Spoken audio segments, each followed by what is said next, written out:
கர்ம வீரர் காமராஜருடைய பிறந்த தினத்தை முன்னிட்டு ஒரு சிறப்பானது ஒரு பட்டிமன்றத்தை ஏற்பாடு செய்து திரளாக கூடியிருக்கிற உங்கள் அத்தனை பேருக்கும் எங்கள் பட்டிமன்ற குழுவின் சார்பாக நெஞ்சார்ந்த நன்றியினை அன்போடு தெரிவித்துக் கொள்கிறோம். நாங்கள் முன்னாலே ஒரு உத்தரவாதம் கொடுத்துட்றோம். இந்த பட்டிமன்றம் கொஞ்சம் தாமதமாக ஆரம்பிச்சிருக்காங்களே, எப்போ முடியும் அப்படின்னு யோசிக்க வேண்டாம். நீங்கள் இந்த பட்டிமன்றம் முடிச்சிருவாங்கன்னு நினைக்கிறதுக்கு முன்னால் நாங்கள் முடிச்சிருவோம். அது மட்டும் இல்லை, இந்த பட்டிமன்றம் முடிஞ்சு நீங்கள்லாம் வீட்டுக்கு கிளம்பும் போது ஒரு நல்ல நிகழ்ச்சியை பார்த்தோம் அப்படிங்கிற மனநிறைவோடு செல்வீர்கள் அப்படிங்கிற உத்தரவாதத்தையும் நாங்கள் சேர்த்து கொடுக்குறோம் உங்களுடைய கைத்தட்டலோட. உழைப்பாளிகளையும் படிப்பாளிகளும் நிறைந்த அற்புதமான இந்த குமாரபாளையம் என்கிற இந்த பகுதியில் கர்ம வீரர் காமராஜருடைய பிறந்த தின சிறப்பு பட்டிமன்றத்தை நடத்துறதுல எங்களுக்கு ரொம்ப பெருமை. ஏன்னா இந்த பகுதியை பற்றி அறியாத நபர் இல்லை. ஏன்னா நிகழ்ச்சிக்கு நிறைய அரிமாசங்கம் நடத்திய பல நிகழ்ச்சிகளில் கூட நாங்கள் கலந்துருக்கோம். இன்னும் சொல்லணும்னா இந்த பகுதி உழைப்பாளிகள் நிறைந்த பகுதி மட்டும் இல்லை, இந்த பகுதியினுடைய அடையாளமாக பல விஷயங்கள் இருக்குது. சில ஊருக்கு சில பெருமைகள் மட்டும் சொல்லுவோம். நான் சொல்லப்போனால் அந்த மஞ்சள் பை கலாச்சாரத்தை இந்தியாவுக்கு அறிமுகப்படுத்திய ஊர் அப்படின்னு சொன்னால் இந்த பகுதி தான். குமாரபாளையமாக இருக்கட்டும், பக்கத்தில் இருக்கக்கூடிய பவானியாக இருக்கட்டும், அதனுடைய பெருமைகள் சொல்லிக்கிட்டே போகலாம். இன்னும் சொல்லப்போனால் அந்த வெர்கிரைண்டருடைய தொழில்நுட்பத்தை அறிமுகப்படுத்திய பகுதியும் இதுதான் அப்படின்னு சொல்லுவாங்க. அப்படி பல சிறப்புகளை கொண்ட மக்கள் வாழுகிற இந்த பகுதியில் ஒரு சிறப்பானது ஒரு பட்டிமன்றம் அப்படிங்கிறது எங்களுக்கு ஒரு சந்தோஷமான விஷயம். அது இல்லாமல் இவங்க கூட இந்த நம்முடைய Lions Club of Kumarapalayam central கிளப்பும் இணைந்து பண்ணுறது நாங்கள் நிறைய பேரை பெருமையோடு நாங்கள் நன்றி சொல்லணும். குறிப்பாக இந்த அரிமா சங்கம். பொதுவாக நாங்கள் அரிமா சங்க விழாக்களில் கலந்துக்கிறதுல எங்களுக்கு எப்போவுமே கூடுதலான ஒரு சந்தோஷம் இருக்கும். இப்போ அரிமாவும் இணைந்து பண்ணுகிற நிகழ்ச்சி. ஒரே ஒரு உதாரணத்தை சொல்லிட்டு நான் நிகழ்ச்சிக்குள்ளே போகலான்னு இருக்கேன். பொதுவாக உலகத்தில் எனக்கு தெரிஞ்சு முதல்ல கண் தானத்தை இரத்த தானத்தை வலியுறுத்தியது அப்படின்னு சொன்னால் அது உலகம் முழுக்க அரிமா சங்கம் தான். அதில் எந்த சந்தேகமும் இல்லை. பிறக்கும் போதே ஊனமா பிறந்தவன் சாகும் போது ஊனமா தான் சாகணுங்கிறத உலகம் முழுக்க இருந்த அந்த நியதியை மாற்றி இல்லை பிறக்கும் போது ஊனமா பிறந்தா கூட இறக்கும் தருவாயில் அவன் எல்லாம் நிறைவாய் அவனால் இறக்க முடியும் என்கிற அந்த அற்புதமான திட்டங்களை உலகத்துக்கு அறிமுகப்படுத்திய அரிமா சங்கத்தை சார்ந்த அத்தனை பெருமக்களுக்கும் எங்கள் குழுவின் சார்பாக மீண்டும் எங்களுடைய நன்றியை தெரிவிச்சுக்கிறோம். அற்புதமான இந்த நிகழ்ச்சியை எங்களுக்கு தொடங்கி வைத்திருக்கக்கூடிய எங்களுடைய ஒரு தந்தை ஸ்தானத்தில் வழிகாட்டியாக இருக்கக்கூடிய கலைமாமணி டெல்லி கணேஷ் அவர்கள் எங்களுக்கெல்லாம் ஒரு தந்தை ஸ்தானத்தில் இருந்தவர். நீங்க யோசிச்சு பாருங்க, ஒரு 80 வயசுல 3 தலைமுறையை பார்த்த ஒரு அற்புதமான நடிகர்னு சொல்ல மாட்டேங்க, அற்புதமான ஒரு மனிதராக ஒரு வாழ்ந்து காட்டி கொண்டிருக்கிறவர். அவர் எல்லாரோடையும் நடிச்சிருக்கிறார். நீங்க நடிகர் திலகம் சிவாஜி கணேசனா இருக்கட்டும், அல்லது இன்னைக்கு உலக நாயகனா இருக்கட்டும், அல்லது சூப்பர் ஸ்டாரா இருக்கட்டும், இன்னைக்கு வந்த புதிய நடிகர்கள் அத்தனை பேரோடையும் அவர் நடிச்சிருக்கிறார். இத்தனை தலைமுறையோட இத்தனை வருஷங்கள் நடித்த பிறகும் ஒரு யதார்த்த மனிதராக இந்த வயசுல இங்க வந்து அவருக்கு உடம்பு கொஞ்சம் முடியல, இவ்வளவு சூழல்ல வர முடியுமான்னு யோசிச்ச போது இல்ல, இந்த பகுதி மக்களை பார்க்கணும், அவங்களுக்கு என்னுடைய நன்றியை வாழ்த்தையும் சொல்லணும்னு வந்து உங்களுக்கு முன்னால் பேசிவிட்டு அமர்ந்திருக்கிற அவர்களுக்கும் ஒரு நன்றியை சொல்லலாம். ரொம்ப சுருக்கமான விஷயம்தான். கர்ம வீரர் காமராஜருடைய பிறந்த தினங்கிறதுனால ஒரு தெலுங்கு கவிஞன் எழுதின ஒரு கவிதையோட தொடங்கலாம்னு நினைக்கிறேன்.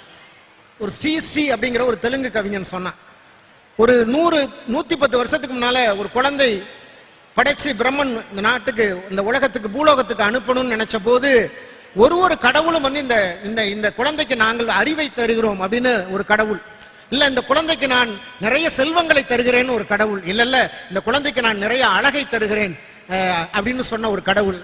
அப்போதான் பிரம்மன் சொன்னானா, இல்லை நீங்கள் எதுவும் தர வேண்டாம், இந்த குழந்தை அப்படியே பூலோகத்துக்கு செல்லும், பூலோகத்தில் இருக்கிற மனிதர்களுடைய மனசையெல்லாம் இந்த குழந்தை வெல்லும் என்று 110 வருஷத்துக்கு முன்னால் அந்த பிரம்மன் அனுப்பிய குழந்தை தான் கர்ம வீரர் காமராஜர் என்று அந்த கவிஞர் சொல்வார்.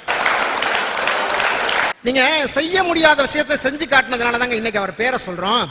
நீங்க சாத்தனூர் போய் அந்த மக்கள் சொன்னாங்க கர்ம வீரர் காமராஜர், எங்க பகுதியில நிறைய விவசாயம் பண்றோம், ஆனா தண்ணி நீர்வளம் இல்ல, இங்க ஒரு அணைக்கட்டு கட்டினா நல்லா இருக்கும்னு கர்ம வீரர்கிட்ட சொன்ன போது அவர் பொறியாளரெல்லாம் கூப்பிட்டு சொன்னாராம், இன்ஜினியரெல்லாம் கூப்பிட்டு இந்த மாதிரி சாத்தனூர்ல வந்து ஒரு அணைக்கட்டு கட்டணும்னு சொன்ன போது இந்த பொறியாளர்கள்லாம் வந்து பார்த்துட்டு திரும்ப போயிட்டு, ஐயோ வாய்ப்பே கிடையாது, ஒரு அணைக்கட்டு கட்டணும்னா இந்த பக்கமும் மழை இருக்கணும், இந்த பக்கம் மழை இருக்கணும், ஆனா இந்த பக்கம் ஒரு பக்கம் தான் மழை இருக்கு, இன்னொரு பக்கம் மழை இல்ல, இந்த ஊர்ல அணைக்கட்டே கட்ட முடியாதுன்னு சொன்ன போது காமராஜரே அந்த ஊருக்கு வந்து இங்க தொடங்குங்க இங்க முடிங்கன்னு அவர் சொல்லியிருக்காரு.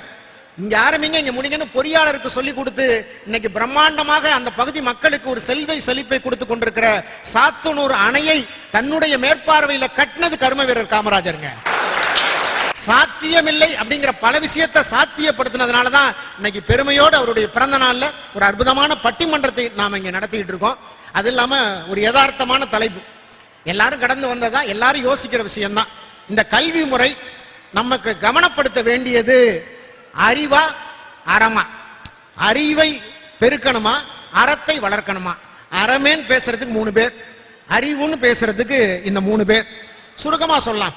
ஏன்னா இந்த அறம் என்பது பாத்தீங்கன்னா மனசு சம்பந்தப்பட்டதுங்க, இந்த அறிவு என்பது மூளை சம்பந்தப்பட்டது. அவ்வளவுதான். மூளை சம்பந்தப்பட்டதுக்காக இவங்க, மனசு சம்பந்தப்பட்டதுக்காக இவங்க பேச வந்திருக்காங்க. ரொம்ப யதார்த்தம். அவ்வளவுதான். நான் ரொம்ப விரிவா அதை பத்தி சொல்லணும்னு அவசியம் இல்லை. ஏன்னா டாக்டர் அப்துல் கலாம் பாத்தீங்கன்னா ஒரு தடவை ஒரு 7ஆம் வகுப்பு பள்ளிக்கூடத்துக்கு போறார். அந்த வகுப்பு வரைக்கும் போனார். அந்த மாணவிகள் மட்டுமே படிச்சுட்டு இருக்கிற அந்த பள்ளிக்கூடம். அந்த மாணவிகளை பார்த்து டாக்டர் கலாம் கேட்டாராம், உங்களுக்கெல்லாம் ஐஸ்வர்யா ராய தெரியுமான்னு கேட்டிருக்காரு. எல்லா குழந்தைகளும் தெரியும் தெரியும் இருக்காங்க. யார் அவங்க அப்படின்னு கேட்டிருக்காரு. கலாம் கேட்டிருக்காரு. அதுக்கு ஒரு குழந்தை எந்திரிச்சு அவங்க உலக அழகி அப்படின்னு இருக்கு. உடனே அடுத்த கேள்வி கேட்டிருக்காரு, ஏன் அவங்க உலக அழகி ஆனாங்கன்னு தெரியுமான்னு கேட்டிருக்காரு. இன்னொரு குழந்தை எந்திரிச்சு அவங்க சிகப்பா இருப்பாங்க, இன்னொரு குழந்தை அவங்க அழகா இருப்பாங்க, இன்னொரு குழந்தை அவங்க உயரமா ஒல்லியா இருப்பாங்க. அப்பதான் கடைசியா ஒரு குழந்தை எந்திரிச்சு சொன்னாங்க, அந்த போட்டியில நான் கலந்துக்கல, நான் கலந்துக்கிட்டா நான் தான் உலக அழகியா இருப்பேன்னு தான் கலாம் கை கொடுத்து சொன்னாராம். இந்த நம்பிக்கை எல்லாருக்கும் வேணும், இதுல மட்டும் இல்ல, வாழ்க்கையில எல்லாத்துலயும் இந்த நம்பிக்கை வேணும்னு பாராட்டிட்டு போனாராம். அறிவு வெளிப்படுறதானங்க மனுஷனுடைய அர்த்தமா இருக்க முடியும். அறிவு தானே மனுஷனுக்கான அர்த்தமா இருக்க முடியும். அந்த அறிவை வளர்ப்பதுதான் சரி அப்படின்னு பேசுறதுக்காக இந்த 3 பேர். ஆனா இந்த பக்கம் என்ன சொல்றாங்க, வெறும் அறிவு இருந்தா போதுமா? மனிதன் என்பதற்கான அடையாளம் என்ன? நீங்க ஔவையார் எங்க சொன்னாங்க, அறம் செய்ய விரும்புங்கிற வார்த்தை ஏன் சொன்னாங்க? அறம் என்கிற வார்த்தைக்கான அர்த்தம் என்ன தெரியுங்களா? பொதுவா அறம் என்பது அடுத்தவங்களுக்கு கொடுக்கறது மட்டும் இல்ல, நேர்மையா வாழ்றது, ஒழுக்கமா வாழ்றது கூட அறம் தாங்க. அடுத்தவனை துன்பப்படுத்தாமல் நேர்மையாக வாழ்கிற ஒரு மனிதனும் அறத்தோடு வாழ்கிறான் அப்படிங்கறது அர்த்தம். அவ்வளவுதான் அறம். அந்த அறம் வேணும்னு சொல்றதுக்கு தான் இவங்க 3 பேர். அற்புதமான நிறைவான ஒரு பட்டிமன்றம். நான் ரொம்ப பேசி, ஏன்னா நல்ல பேச்சாளர் இருக்கும்போது நடுவர் ரொம்ப பேச வேண்டியதில்லை. இவங்களை நான் அறிமுகப்படுத்திட்டு அவங்கள பேச சொல்றேன், அதான் நல்லா இருக்கும். இந்த நேரத்தில் இந்த நிகழ்ச்சிக்கு பெருமை சேர்த்திருக்கக்கூடிய பெருமக்கள் உங்களை ஒருத்தரையும் நான் சொல்லணும். அதை தாண்டி இந்த பகுதிக்கு நான் வந்தாலே ஒரு சந்தோஷம். இந்த பகுதி முழுக்க என்னை நிறைய அறிமுகப்படுத்திய அற்புதமான மனிதர் புலவர் பெரியசாமி அவர்களுக்கு இந்த நேரத்தில் உங்களுக்கு கைதட்டல் மூலமாக நன்றியை தெரிவித்துக் கொள்கிறோம். நாங்களாம் இயக்குனர் விசு அவர்களுடைய கூடாரத்திலிருந்து வளர்ந்தவங்க. அந்த இன்றைக்கும் பாத்தீங்கன்னா அந்த தேர்வு குழுல எந்தெந்த தலைப்புல பேசணும் அப்படிங்கிற விவரம் விசு சார்கிட்ட இருக்கோ இல்லையோ, வேற யார்கிட்ட இருக்கோ இல்லையோ அவர்கிட்ட இருக்கும். அந்த அரட்டையரங்கத்தை வைத்து ஆய்வு செய்து எம்பில் பட்டம் வாங்கியவர் அவர். அற்புதமான பல பேச்சாளர்கள் உருவாக்கி அவருக்கும் இந்த நேரத்தில் நன்றி சொல்லி, எங்களுடைய இனிய நண்பர் சங்கர் அவர்கள் இந்த பகுதியில இருந்து எங்களுக்கு பல பெருமையான மனிதர்களை, நட்புகளை அறிமுகப்படுத்திய மனிதர், அவருக்கும் எங்களுடைய இனிய நண்பர், எங்க போனாலும் எங்களை கூட வந்து உற்சாகப்படுத்தி கொண்டு இருக்கக்கூடிய வீனஸ் பால் அவர்கள் இனிய நண்பர், அவருக்கும் ஒரு கைத்தட்டலை சொல்லி இப்ப நான் பேச்சாளர்களை அறிமுகப்படுத்துறேன். ஏன்னா நேரம் குறைவுங்கிறதுனால, ஏன்னா வேகமா போகணும். ஒரு விஷயத்தை அப்படியே சொல்லாம அதை சுவரசியப்படுத்தி ரசிக்கிற மாதிரி சொல்றக்கூடிய அற்புதமான பேச்சாளர்கள் இந்த பக்கம் வந்திருக்கவங்க. பாத்தீங்கன்னா 6 பேரும் 6 மாவட்டம். பெரிய அதுலேயே ஆச்சரியம், சந்தோஷம். இவங்க நாகப்பட்டினம் மாவட்டம், அவர் தஞ்சாவூர் மாவட்டம், அவங்க விருதுநகர் மாவட்டம், இவர் புதுக்கோட்டை மாவட்டம், அவர் திருவாரூர் மாவட்டம், அவர் கோயம்புத்தூர் மாவட்டம். 6 பேர் 6 மாவட்டம். அதுவே சந்தோஷம். ஏன்னா பல இடங்கள்ல இருந்து வரும்போது பல விஷயங்கள் நமக்கு கிடைக்கும். நாகப்பட்டினத்திலிருந்து வருகின்றிருக்கக்கூடிய அற்புதமான பேச்சாளர் மட்டும் இல்ல, அந்த மகளிர் பட்டிமன்றத்தையும் அவங்களே நடுவராக இருந்து பல பட்டிமன்றங்களை பண்ணிக்கிட்டு இருக்காங்க. சமீபத்தில் காரைக்கால் அம்மையாருடைய அந்த மாங்கனி திருவிழாவில் அவங்க நடுவராக இருந்து ஒரு பட்டிமன்றம் பேசினாங்க. அங்க பேசுவதெல்லாம் ஒரு பெரிய அரிய வாய்ப்புங்க. அது எல்லாருக்கும் வாய்க்கிற வாய்ப்பு இல்லை. அற்புதமான எந்த தலைப்பு கொடுத்தாலும் ஒரு நேர்த்தியோடும் நல்ல சிந்தனையோடும் நல்ல கருத்துக்களோடும் பேசக்கூடிய நாகை வேம்புபாலா அவர்கள்.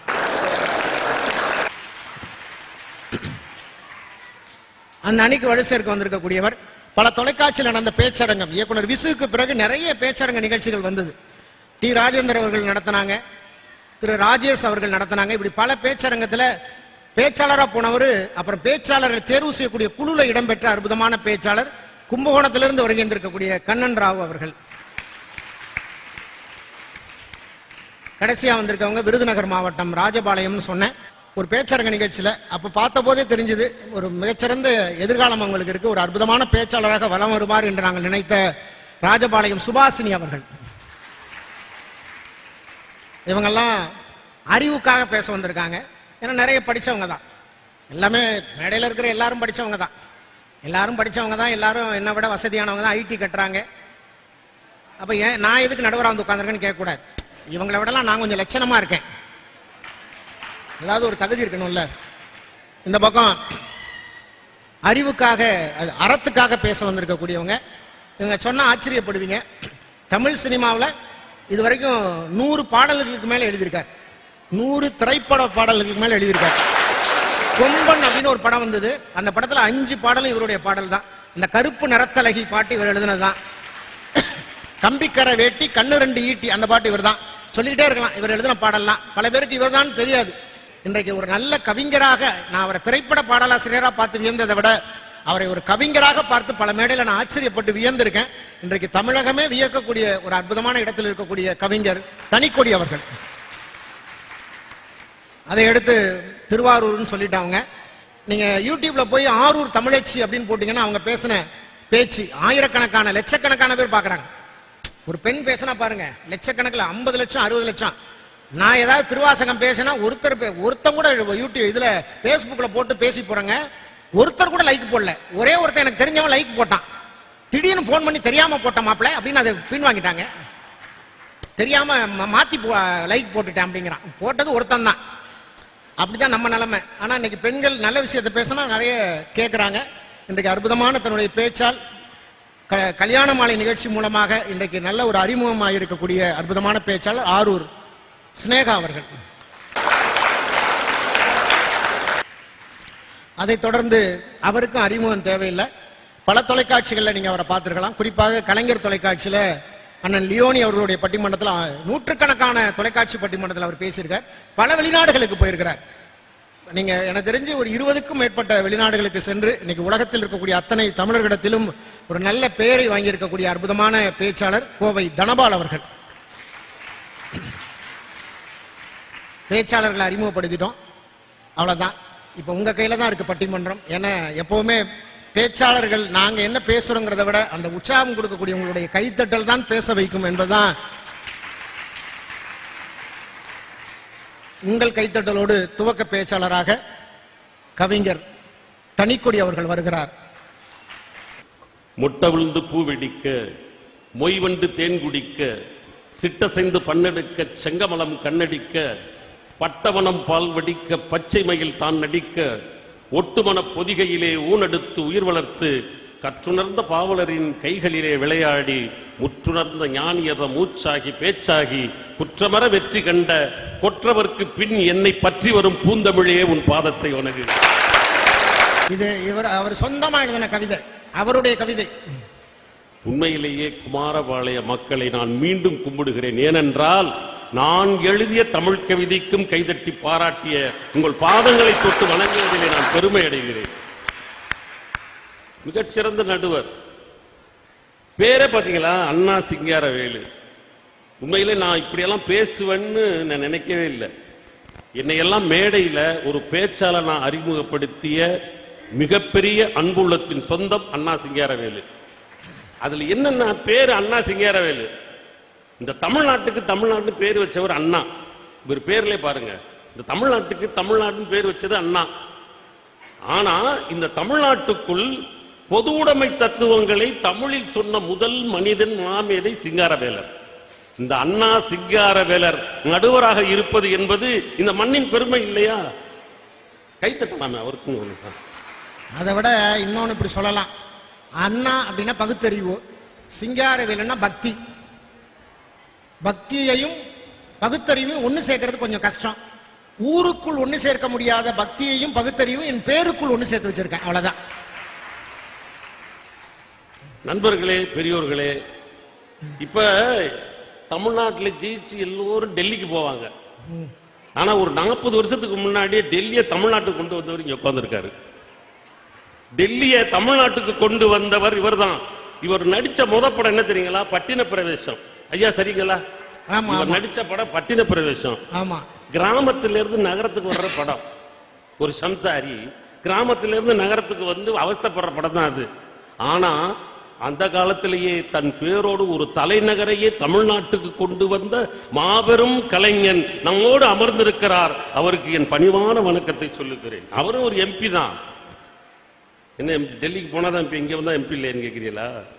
Master of powerful star, master of powerful star இல்ல அவரு, இவரும் ஒரு எம்பி தான். அப்படிப்பட்ட உண்மையிலேயே அரண் டிவிக்கு ஆனந்தம். உங்களுக்கு தான் சொல்றேன், இந்த 8 நிகழ்ச்சி நடத்திட்டாருங்க. இன்னும் சப்ஸ்கிரைபர் அவரை மேடைக்கு வர சொல்லுங்க. வாங்க இங்க வாங்க. ஆனந்தகுமார் இப்படி ஒரு அற்புதமான நிகழ்ச்சி ஒருங்கிணைக்கிறது சாதாரண விஷயம் இல்லைங்க. 6 மாவட்டம் அல்ல, 6 மாவட்டம் 60 மாவட்டத்தையும் ஒண்ணு சேர்க்கணும்னு அவரால் தான் முடியும். ஒரு பவர்ஃபுல் மீடியாவில இருந்து வரதுனால இந்த மீடியா 8 நிகழ்ச்சி நடத்திருக்காரு. இவருடைய தொடர்ந்து அரண் மீடியாவை நீங்க எல்லாம் ஃபாலோவர்ஸா இருந்து சப்ஸ்கிரைப் பண்ணுங்க. நன்றி. நிகழ்ச்சி தொகுப்பாளர் எங்க இருக்காரு? தம்பி ராகுல். ஆமா, அவருக்கும் ஒரு கைத்தட்டல் நம்ம கொடுத்துடலாம். இந்த கணக்குல சேர்த்துக்காதீங்க, இதெல்லாம் வணக்கத்தோட விட்டுருங்க.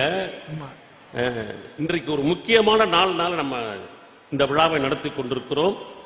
கர்ம வீரர் காமராஜர் அவர் ஒன்றும் படிப்பாளிகள் இல்லை, ஆனா அறிவாளி. உங்களுக்கு தான் சொல்றேன், அவர் அறிவாளி. அவர் எப்படி அறிவாளின்னு தெரிஞ்சுக்கிட்டோம்? அவருடைய செயலால. ஆனால் அவருடைய ஒவ்வொரு செயலும் அறத்தை சார்ந்து இருந்தது. அதனால்தான் அவரை படிக்காத மேதை என்று நாம் சொல்லிக் கொண்டிருக்கிறோம். அதற்காக இந்த விழா எடுக்கிறோம். ஒரே ஒரு சம்பவத்தை சொல்றேன். தமிழ்நாட்டின் முதலமைச்சராக காமராஜர் வந்துட்டார். அவருக்கு இந்த டாக்டர் சீட்டு ஒதுக்கிறதுக்கான இறுதி ஆய்வு அவர்கிட்ட தான் கொண்டு கொடுத்தாங்க. சரியா? இறுதி முடிவு முதலமைச்சர் கையெழுத்து போடணும். அப்ப கேட்டார், ஏயா என்ன கையெழுத்து போடாம வச்சிருக்கீங்க இவ்வளவு மாதம்? ஐயா, நாளைக்கு தான் அதை முடிவு செய்யணும். இவ்வளவு நாள் கடந்து போச்சு, அதுல யாருக்கு சீட்டு கொடுக்கலாம், முதலமைச்சர் கோட்டா யாருக்கு, எம்பி கோட்டா யாருக்கு அப்படிங்கறதெல்லாம் முடிவு செஞ்சு நீங்க தான் முடிவு பண்ணணும். அதனால நீங்க முடிவு பண்ணி கையெழுத்து போட்டு அனுப்புங்க ஐயா அப்படின்னு சொல்ல. ஏயா, நாளைக்கு காலையில இன்னைக்கு ரிசல்ட் சொல்லி ஆகணும்ல, என்ன பண்றீங்கன்னாரு. நீங்க கையெழுத்து போட்டு கொடுக்கற செய்யறோம்னாரு. ஆனா அவர் வாங்கி பார்த்துட்டு அத்தனை அப்ளிகேஷன்ல விறுன்னு இந்த ஆளுகளுக்கெல்லாம் சீட்டு கொடுன்னு கையெழுத்து போட்டு கொடுத்தாரு. 10 நிமிஷத்துல வேலை முடிஞ்சு போச்சு. அந்த ஐஏஎஸ் கேட்டாரு, அந்த டைரக்டர் கேட்டாரு, என்னங்கய்யா நாங்க ஆய்வு நடத்தி 1 மாசம் செஞ்சத 10 நிமிஷத்துல இந்த வேலையை முடிச்சீங்களே எப்படின்னு கேட்ட போது, ஒண்ணு இல்ல, இந்த அப்ளிகேஷன்ல பேரண்ட் சிக்னேச்சர் இருக்குல்ல, பெற்றோர் கையொப்பம், அந்த இடத்துல பல பேர் கையெழுத்து போட்டிருந்தாங்க, சில பேர் கைநாட்டு போட்டிருந்தாங்க. அந்த கைநாட்டு போட்டவர்கள் உயர வேண்டும் என்பதற்காக அவர் அப்ளிகேஷன் தேர்வு செஞ்சார்ல, அதற்கு பேர்தான் அறம், அதற்கு பேர்தான் அறம்.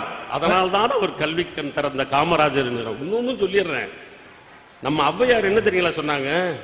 கற்கை நன்றே, கற்கை நன்றே, பிச்சை புகினும் கற்கை நன்றே. பிச்சை எடுத்தாவது படின்னு சொன்னது ஔவை. ஆனா இங்க கல்விக்கான பட்ஜெட் ஒதுக்கும் போது, மானியம் ஒதுக்கும் போது, கல்விக்கு அவ்வளவு தொகை கொடுக்க முடியாதுன்னு அலுவலர்கள் சொன்னப்போ, எங்க பிள்ளைய படிக்கணும், அதுக்கு என்னையா பண்ணணும்னு கேட்டாரு காமராஜர். நிதி இல்லைங்க, நிதி இல்லையா, ஒதுக்குனாரு. அவ்வளவு ஒதுக்க முடியாதுன்னு.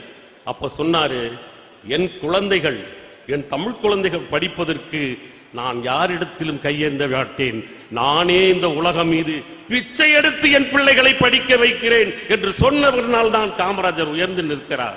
அதனால்தான் பொதுவா யாம் பெற்ற இன்பம் இந்த வையகம் பெருக, அப்படித்தானே சொல்லுவாங்க. எனக்கு கிடைச்ச சந்தோஷம் எல்லாருக்கும் கிடைக்கணும். ஆனால் கர்ம வீரர் மட்டும்தான் யாம் பெறாத இன்பத்தையும் இந்த வையகம் பெற வேண்டும். நான் படிக்கல, ஆனால் என் பிள்ளைகள் படிக்கணும் சொன்னது அவர் தாங்க. அதனாலதான் சொல்றோம், என்னன்னு கேட்டீங்கன்னா, கல்வி படிப்பது அறிவை தரும். ஆனால் அந்த அறிவானது அறம் செய்கிற போதுதான் அது மனிதத்தன்மையுடைய அறமாக மாறும் என்பது உண்மை. திட்டம் போட்டு திருடுற கூட்டம் திருடிக்கொண்டே இருக்குது, அதை சட்டம் போட்டு தடுக்கிற கூட்டம் தடுத்து கொண்டே இருக்குது. திருடராய் பார்த்து திருந்தாவிட்டால் திருட்டை ஒழிக்க முடியாது, திருடராய் பார்த்து திருந்தாவிட்டால் திருட்டை ஒழிக்க முடியாது. திருடாதே பாப்பா திருடாதே, இதுதான் அறம். தயவு செஞ்சு நினைச்சு பாருங்க, இதுதான் அறம். எல்லாத்துக்கும் அறிவு இருக்கு. அந்த அறிவை எப்படி பயன்படுத்த வேண்டும், எங்கு கொண்டு செல்லுதல் வேண்டும். அறிவு என்பது மாறும், இந்த பக்கமும் அந்த பக்கமும் நிற்கும். நீ எந்த பக்கம் போய் நின்னாலும் அறம் ஒன்றே மாறாதது, அறம் ஒன்றே உலகத்தின் நிலையானது. இதை சொல்லுவதற்கு தானே நம்ம அங்கிருந்து வந்திருக்கோம். மாணவர்களுக்கு அறிவில்லைன்னு பல பேர் சொல்லி பள்ளிக்கூடம் வச்சுக்கிட்டு இருக்கோம். உண்மைதானே? அறிவை வளர்க்கறது பள்ளிக்கூடம். காமராஜர் கொடுத்த பள்ளிக்கூடத்துல இன்னைக்கு படிக்கிறோம். அதற்கு பிறகு நிறைய பள்ளிகள் வந்துருச்சு. ஆனா மாணவனுக்கு அறிவில்லை, ஆசிரியர்களுக்கு தான் அறிவு, தலைமை ஆசிரியர்களுக்கு தான் அறிவு நம்ம நினைக்க கூடாது. இப்ப 2 பேர் பேசிக்கிட்டு இருந்திருக்கிறாங்க. என்னடா குசு குசுன்னு பேசிக்கிட்டு ஒரு வாத்தியார் போய் கேட்டாரு, என்னடா பேசிக்கிட்டு இருக்கேன்னு. ஒண்ணு இல்ல, அறிவாளிக்கும் முட்டாளுக்கும் என்ன வித்தியாசம், எப்படி கண்டுபிடிக்கிறதுன்னாரு. இது தெரியாதாடா அப்படின்னு வாத்தியார் சொல்லியிருக்காரு. ஒரு விஷயம் தெரியலன்னு வச்சுக்க, புரியலன்னு வச்சுக்க, அதை புரியுற மாதிரி சொல்றமே அறிவாளி. அதை குழப்பிட்டான்னா அவன் முட்டாள்னாரு. என்ன புரியுதாடான்னாரு. சார் அவன் சொன்னது சொல்லலாம் சார், நீங்க சொன்னதான் புரியலன்னா. இப்ப வாத்தியாரே முட்டாளாக்கிட்டாமே. எப்படி இருக்கிறாங்க ரொம்ப மாணவர்கள் ரொம்ப விவரமா இருக்கான். இல்ல ஒரு இதுதான் பழைய விஷயமா இருந்தாலும் ஒரு விஷயத்தை சொல்றேன். இந்த பள்ளிக்கூடத்துக்கு இன்ஸ்பெக்ஷன் வருவார்ல, இன்ஸ்பெக்டர், அவர் திடீர்னு ஒரு பள்ளிக்கூடத்துக்குள்ள நுழைஞ்சு உள்ள நுழைஞ்சவனே வாத்தியார் ஹெட் மாஸ்டர் எல்லாம் மயந்துட்டாங்க. இவர் பள்ளிக்கூடத்துல ஒரு கிளாஸுக்குள்ள போயிட்டு ஒரு பையனை கூப்பிட்டு எந்திரினாரு. வாத்தியார் கையை கட்டிட்டு நின்ட்டாரு. எந்திரா, ஜனகனின் வில்லை உடைச்சது யார் அப்படின்னு அவன் பயந்துகிட்டு, எனக்கு தெரியாது சார் அப்படின்ட்டான். அவன் பாருங்க, அவன் அறிவை என்னடா அது தெரியாதா. வாத்தியாரை பார்த்து, யோ என்னையா சொல்லி கொடுக்குற அப்படின்னு. சார் அவனுக்கு உண்மையிலே தெரியாது சார், ஏன்னா ஒரு வாரமா அம்மா பார்த்து வீட்டில் கிடந்த அம்மை நோய் வந்து அதனால அவனுக்கு தெரிய வாய்ப்பு இல்லை சார் அப்படின்னு. ஐயோ இந்த வாத்தியாரை இப்படியா அப்படின்னு என்ன பண்ணிட்டாரு, போய் ஹெட் மாஸ்டர்ல கம்ப்ளைண்ட் பண்ணிட்டாரு. என்னங்க அது, ஜனகனின் வில்லை உடைச்சது யாருன்னு கேட்டா பயலுக்கு தெரியல, வாத்தியாருக்கு தெரியலையே அப்படின்னா. சார் அந்த அந்த கிளாஸுக்கு தானே சார் போனீங்க. ஆமா. ஹெட் மாஸ்டர் சொன்னாரு. ஆமா. அந்த ஆளு நானும் ஒரு செட்டு, 2 பேருக்கும் ஹெட் மாஸ்டர் ஆகுறதுல போட்டி. நான் ஆயிட்டேன். அதனால அந்த புள்ள அவன் அந்த வாத்தியாரு வேணுக்குன்னு சூழ்ச்சி பண்றான் சார். அதனால அந்த ஆளு இப்படிதான் சார் பண்ணுவான். நான் இப்ப கம்ப்ளைண்ட் எழுதிறேன் சார், அதை உடைச்சது யாருன்னு. கிழிஞ்சிச்சரா இருந்து பள்ளிக்கூடமாடா விளங்க மாடா அப்படின்ட்டு நேரா டிஓ கிட்ட போயிட்டு, என்னங்க பள்ளிக்கூடம், ஜனகனின் வில்லை உடைச்சது யாருன்னு கேட்கிற, ஒருத்தருக்கும் தெரியலங்க, தலைமை ஆசிரியர் வரைக்கும் ஒண்ணும் தெரியலன்னு. உடனே அவர் சொல்லியிருக்காரு, யார் டிஓ, சார் அதெல்லாம் ஒரு கேள்வி கேட்கலாம், இப்போ வர்ற ஜாமா எது சார் உருப்படியா இருக்கு, அதாவது உடைஞ்சிரு சார், விடுங்க சார் எழுதி வச்சுக்கோங்க சார் இருக்காரு. அவரு போய் தலையில அடிச்சுக்கிட்டு வீட்டுல போய் உட்காந்து, அம்மா டீ போடுமான்னு பொண்டாட்டியை கூப்பிட்டுருக்காரு. ஏங்க அவளை கவலையா இருக்கிய. இல்லடி வீட்டு அங்க பள்ளிக்கூடத்துக்கு போன இன்ஸ்பெக்ஷனுக்கு இந்த ஜனகனின் வில்லை உடைச்சது யாருன்னு கேட்டேன், ஒருத்தர் கூட தெரியலன்னு. இது தெரியாதாங்க, உனக்கு தெரியுமா, நல்லா தெரியுங்க, நேத்து தான் பார்த்தேன்னு, நம்ம குமரசாமி செட்டியாரு. குமரசாமி செட்டியாரா, என்னடா புது கதையா, என்னடா. ஆமாங்க, நேத்து ராமாயண நாடகம் போட்டாங்கல்ல, அப்ப அவர் தான் ராமர் வேஷம் போட்டு உடைச்சாரு, அப்ப குமரசாமி செட்டியார் தானே அப்படின்னாங்க. ஐயோ அப்படின்ட்டு சொன்னாராம். ஏங்க பள்ளிக்கூடமும் சரியில்லை, பொண்டாட்டியும் சரியில்லை, ஒருத்தர் கூட தெரியலையே, அப்புறம் யாருக்கு தாங்க உடைச்சது. இந்த என்டிஆர்னு ஒருத்தர் இருக்காருல்ல, அவர் உடைச்சது யாருக்குமே தெரியலன்னாரு. அவர் ஒரு சினிமா ரசிகராக இருந்திருக்காரு, அவரே என்டிஆர் உடைச்சாரு நினைச்சுக்கிட்டு இருக்கிறாரு. இது கல்விக்கூடத்தினுடைய நிலைமை. இது நான் கிண்டலுக்காண்டி சொல்லல. வாழ்க்கை என்பது அறிவானது எல்லோரிடத்திலும் இருக்கிறது. அதை வளர்த்தெடுக்க வேண்டிய பெருமையும் மனிதர்களாகிய நமக்கும் உண்டு, கல்விக்கூடங்களுக்கும் உண்டு. ஆனால் அறம் என்பது மனதில் இருந்து வர வேண்டும். இதற்கு எதற்காக சொல்லுகிறேன் என்றால், கவர்மெண்ட் பள்ளிக்கூடத்திலே படிச்சு பெரிய டாக்டர் ஆனார்ல அப்துல் கலாம். அப்துல் கலாம் வாழ்க்கையில் நீங்கள் எப்பொழுது சந்தோஷமாக இருந்தீர்கள் என்பதை சொல்ல முடியுமாங்கும் போது, நான் சயின்டிஸ்ட் ஆனப்பவும் சந்தோஷம் அடைஞ்சேன்னு சொல்ல முடியாது. அது என் படிப்பில் அறிவில் கிடைத்தது, என் அறிவில் கிடைத்தது. அதை விட ஜனாதிபதி, அதுவும் என் அறிவுக்காக கிடைத்தது. குண்டு அந்த பொக்ரான்ல இது போட்டாங்கல்ல, அதுவும் என் அறிவு கிடைத்தது. நான் அதை பெருமையாக நினைக்கவில்லை. ஆனால் என் கண்டுபிடிப்பிலேயே ஊனமுற்ற குழந்தைகள், இந்த காலில்லாத குழந்தைங்க 2 கிலோ எடையை தூக்கிக்கிட்டு நடக்கும் போது இவர்களுக்கு ஏதாவது செய்ய வேண்டுமே என்று வெறும் 400 கிராம் எடையுள்ள கால்களையும் ஊனமுற்ற கைகளையும் கண்டுபிடித்த போது அவர்கள் அதை போட்டுக்கொண்டு பறந்து வந்தாரல்லவா அந்த பச்சிளம் குழந்தைகள், அவர்கள் பட்டாம்பூச்சி போல் பறப்பதை என் கண்களில் பார்த்தேன். அதுதான் நான் முழுமையாக ஆனந்தமடைந்த நேரம் என்று சொன்னார் அல்லவா. அதுதான் கல்வியும் அறிவும் சென்று சேர வேண்டிய இடம் என்று நான் கருதுகிறேன். நம்ம மரியாதராமன் கதை தெரியும், ஐயாவுக்கெல்லாம் தெரியும். மரியாதராமன் கதை தெரியும். இந்த மரியாதராமன் ரொம்ப சின்ன வயசுக்காரவன். ஒரு குடும்பத்துல அண்ணன் தம்பி 2 பேர் இருந்திருக்காங்க. பல கோடி சொத்துங்க, பல கோடி சொத்து. அந்த பல கோடி சொத்தை அண்ணனுக்கு கேன்சர் வந்துருச்சு. அவன் என்ன பண்ணா, என் செத்த பூரா நீ எடுத்துக்கடா தம்பி. என் புள்ள ஒருத்தன் இருக்கான், சின்னோண்டு பையன். அவனை வளர்த்து பெரிய ஆள் ஆக்கிட்டு நீ விரும்பியதை கொடு, என் சொத்தையும் எடுத்துக்க, நீ விரும்பியதை கொடுனா. அப்ப எழுதி கொடுன்ட்டான். யாரு? தம்பிக்காரன் எழுதி கொடுன்ட்டான். விரும்பியதை கொடு, டைட்டில் கேட்டுக்கங்க, விரும்பியதை கொடுன்னு எழுதி கொடுத்துட்டான். அதே மாதிரி எல்லாத்தையும் வளர்த்தான். பல கோடி சொத்து, நல்லா ஞாபகம் வச்சுக்கோங்க. அவன் வளர்ந்து பெரியாவி, அவனுக்குன்னு ஒரு மெச்சூரிட்டி வயசு வரும்ல. அப்ப இவன் வெறும் 10,000 ரூபாய் பணம் கொடுத்துருக்காங்க. 10,000 ரூபாய் பணம் கொடுத்த போது, என்ன பெரியப்பா இது உங்களுக்கே நியாயமா? டே, டாக்குமெண்ட்ல என்னடா எழுதி இருக்கு? விரும்பியதை கொடுநடா இருக்கு, எனக்கு விரும்பும் அவ்வளவுதான்டா அப்படின்ட்டான். இது கோர்ட்டுக்கும் போனுச்சு. அப்பா கோர்ட்ல விரும்பியதை கொடுன்னு இருக்கு, அவ்வளவுதானப்பா. கோர்ட்டு முடிஞ்சிருச்சு. கோர்ட்டும் தீர்ப்பு சொல்ல முடியல. மரியாதை ராமன் இந்த பிரச்சனை வந்துச்சு. ஊரை கூட்டுறான்னா, ஊரை கூட்டி அவன் சொன்னது என்ன தெரியுமா? டாக்குமெண்ட படி, நீ எவ்வளவு கொடுக்குறேன்ன? 10,000. ஏன்? எனக்கு விருப்பம் அவ்வளவுதான். அப்ப மரியாதை ராமன் சொன்னான், இந்த 10,000 என்பது நீ விரும்பாமல் அவனுக்கு கொடுப்பது. மற்ற சொத்தெல்லாம் எடுத்துக்கிட்டீல்ல, அது நீ விரும்பி எடுத்துக்கொண்டது. உங்க அண்ணன் என்ன தெரியுமா இருக்கான்? நீ விரும்பியதை கொடு என்றிருக்கிறான். எனவே நீ விரும்பியதை கொடு, நீ விரும்பாதது 10,000 எடுத்துக்கொள் என்று சொன்னானே. இதுதான் நம் தமிழினம் வளர்த்த அறம்.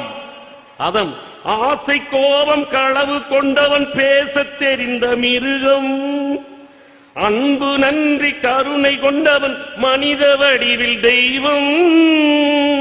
இதில் மிருகம் என்பது கள்ளமனம் வெறும், தெய்வம் என்பது பிள்ளை மனம்.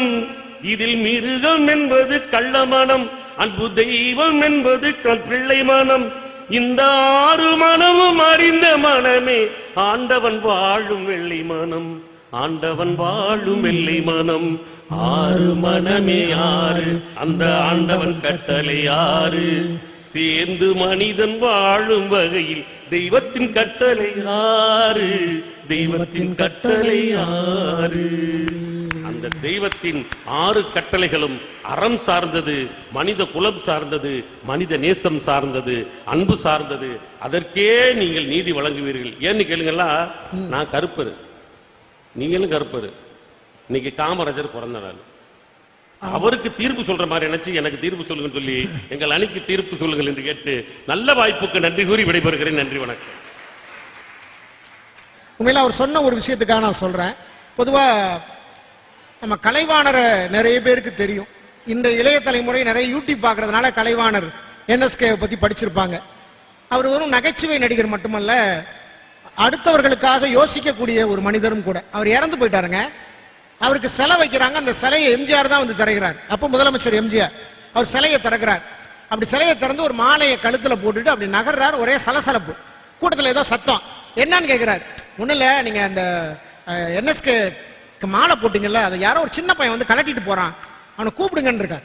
அந்த மாலையை ஒருத்தன் கலட்டிருக்கான், சின்ன அவனை கூப்பிட்டுருக்காங்க. என்னன்னு கேட்டிருக்காரு. இல்லை, அவன் சொல்லியிருக்கான், எங்க தாத்தா செத்து போயிட்டாரு, அவருக்கு மாலை வாங்க காசு இல்லை, அதனாலதான் இந்த மாலையை எடுத்தேன் அப்படின்னு சொன்ன உடனே எம்ஜிஆர் என்ன தெரியுங்களா சொன்னாரு? NSK கலைவாணர் அவர்கள் இருக்கும் போதும் அடுத்தவர்களுக்கு கொடுத்தார், இறந்து சிலையாக நிற்கும் போதும் அடுத்தவர்களுக்கு கொடுக்க நினைக்கிறார். அவர் உயிரோடு இருந்தா கூட அதை தான் நினைப்பார். அதை கலட்டி அந்த பையன்ட்ட கொடுங்கன்னாராம். இறந்த பிறகு கூட தனக்குன்னு நினைக்கலங்க. எப்படிப்பட்ட மனிதர்கள் வாழ்ந்த இந்த மண்ணு, அடுத்தவர்களை பற்றி கவலைப்படுகிற உள்ளம் தான் அறம் அப்படின்னாருல. நாங்க அறத்தை குறை சொல்ல வரல, அது உயர்வானதுதான். அதை விட உயர்வானது நம்முடைய அறிவு அப்படின்னு சொல்ல வருகிறார். உங்கள் கைத்தட்டலோடு நாகை வேம்புபாலா அவர்கள். எல்லாம் வல்ல இறை அருளையும் குரு அருளையும் முதற்கண் போற்றி வணங்கி, படிக்காத மேதை ஆனால் 14,000 பள்ளிகளை இந்த தமிழகத்திற்கு தந்த தந்தை, கோடி கோடியாக சேர்த்தார். எல்லோருக்கும் ஆச்சரியமாக இருக்கும். கோடி கோடியாக சேர்த்தார். பணத்தை அல்ல, வான் நீரையும் வற்றாத புகழையும் சேர்த்த கர்ம வீரரின் பொன்னார் திருவடிகளை வணங்கி, மிக சீரும் சிறப்புமாக எழிலும் ஏற்றமுமாக நடைபெற்றுக் கொண்டிருக்கின்ற இந்த கல்வி வளர்ச்சி நாள் மற்றும் கர்ம வீரர் காமராஜர் பெருந்தகையினுடைய அற்புதமான இந்த பிறந்த நாள் விழாவை சிறப்பாக பட்டிமன்றமாக நிகழ்த்தி கொண்டிருக்கின்ற இந்த விழாவிற்கு அனைத்து வகையிலும் ஒத்துழைப்பு நல்கிய அத்தனை பெரியோர்களையும் முதலில் வணங்கி, இந்த திரை உலகத்தில் ஒரு பெண் கதாபாத்திரத்திற்கு எப்படிப்பட்ட மரியாதையை தர வேண்டும் என்று இந்த திரை உலகத்திற்கு கற்றுத்தந்த ஒரு ஜாம்பவான் என்று சொன்னால் எங்கள் மரியாதைக்குரிய அப்பா திரு டெல்லி கணேஷ் அப்பா அவர்களை முதற்கண் வணங்கி மகிழ்கிறேன். இந்த குமாரபாளையத்தினுடைய அத்தனை மக்களையும் வணங்கி மகிழ்ந்து என் உரையை தொடங்குவதிலே நான் மகிழ்ச்சி அடைகிறேன். நடுவர் அவர்களே, நாங்கள் ஒரு நாளும் அறம் வேண்டாம் என்று பேசுவதற்காக இங்கே வரவில்லை. அறத்தை வேண்டாம் என்று சொல்லக்கூடிய அளவிற்கு அறிவில் மங்கியவர்கள் நாங்கள் அல்ல. சரியா? இங்க என்ன கேள்வி, என்ன வாதம் என்று சொன்னால் நிறைய அறம் சார்ந்த செய்திகளை அடுக்கடுக்காக சொல்லிட்டு போனாங்க. அறிவு என்பது நீங்கள் சொல்வதை போல வெறும் கல்வியால் மட்டும் வரக்கூடியது அல்ல அறிவு என்பது. ஆனால் இங்கே கேட்கப்பட்ட கேள்வி என்ன? அறிவு சார்ந்த கல்வி இன்னைக்கு வேணுமா, அறம் சார்ந்த கல்வி வேணுமான்னு கேட்டிருக்கீங்க. நாங்க அறம் சார்ந்த கல்வி வேண்டாம்னு சொல்லவே இல்லை. இன்னைக்கு அறம் சார்ந்த மனுஷன் இருந்தா போதும், அறிவு வேண்டாம் அப்படின்னு நினைச்சா நீங்க மனசாட்சியை தொட்டு சொல்லுங்க. வெறும் அறம் சார்ந்து இருக்கிற மனிதனுக்கு இந்த சமுதாயம் கொடுக்கிற மிகப்பெரிய பேர் என்ன தெரியுமா? இளிச்சவாயன், லூசு, பொழைக்க தெரியாதவன். இதானங்க சாமி கொடுக்கறாங்க. நீங்க நல்லா யோசிச்சு பாருங்க. இதே அறிவு. அதனாலதானங்க பெரியவங்க பாத்திரம் இருந்து பிச்சை இடனா யாருக்கு கொடுக்கணுமோ அதை கரெக்டா கொடுக்கணும். ஒண்ணும் இல்லைங்க. நான் திருச்செங்கோடுல இருந்து நம்ம ஊருக்கு வர்றதுக்கு பஸ்ல ஏறி உட்கார்றேன். ஒரு நிறை மாத கர்ப்பிணி மேல ஏறினாங்க, பஸ்ஸுக்கு வந்தாங்க. நான் உடனே பார்த்தா நிறை மாத கர்ப்பிணியா இருக்காங்களே, நாம எழுந்திருச்சுட்டு அவங்களுக்கு இடம் கொடுக்கணும்னு நினைச்சு நான் எழுந்திருச்சுட்டு இவர்கள் சொல்லக்கூடிய அறத்தோடு நான் எழுந்து அவங்களுக்கு உட்கார இடம் கொடுத்தேன். உட்கார்ந்த உடனே அவங்க பக்கத்துல இருக்கிற அம்மாவை பார்த்து ஒரு சிரிப்பு சிரிச்சுட்டு கேட்டாங்க, ஏக்கா நான் அந்த அம்மா கேட்டாங்க அந்த மாசமா இருக்கிற பிள்ளைய பார்த்து, ஏன் பாப்பா என்னைய முதல்ல உட்கார சொல்லிட்டு நீ இவ்வளவு நேரம் நின்னேன்னு. அந்த அம்மா அந்த அக்கா காதுல பொறுமையா சொல்லுது, எப்படி இருந்தாலும் நான் மாசமா இருக்கேன்னு இந்த மாதிரி ஏதாவது ஒரு இழிச்சவா எனக்கு இடம் கொடுத்துருன்னு தெரியும், அதனால தான் உன்னையும் சேஃப்டியா உட்கார வச்சுட்டு நானும் சேஃப்டியா உட்கார்ந்தேங்க. இன்னைக்கு காலகட்டத்துல அறம் என்பது இப்படி இருக்கு. இதுல நீங்க அறிவு வேண்டாம் என்று அறிவை தாண்டி அறம் முக்கியம்னு பேசுறீங்களே. அன்னசத்திரம் 1000 வைத்தல் ஆங்கோர் ஏழைக்கு எழுத்தறிவித்தல் இருக்குல்ல. இப்ப இவர்கள் சொல்கிற அறம் என்பது அன்னசத்திரம் 1000 வைத்தல் என்பது அவர்கள் சொல்கிற அறம், ஆங்கோர் ஏழைக்கு எழுத்தறிவித்தல் என்பது நாங்கள் சொல்கிற அறிவு. அன்னசத்திரம் 1000 வைத்தல் ஒரு நாள் பசியை போக்கும், ஆனால் அவருக்கு கல்வியை கற்றுக் கொடுப்பது வாழ்நாள் முழுவதும் பசியை போக்கும் என்றால் அந்த அறிவு வேண்டுமா இல்லையா என்பதுதான் எங்களுடைய கேள்வி.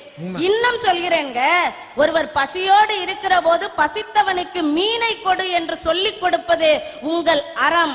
ஆனால் பசித்தவனுக்கு மீனை பிடிக்க கற்றுக்கொடு என்று சொல்வது எங்களுடைய அறிவு. நடுவர் அவர்களே, மீன் என்பது ஒரு நாள் பசி, மீனை பிடிக்க கற்றுக் கொடுக்கிற தொழில் என்பது வாழ்நாள் முழுவதும் வருவது.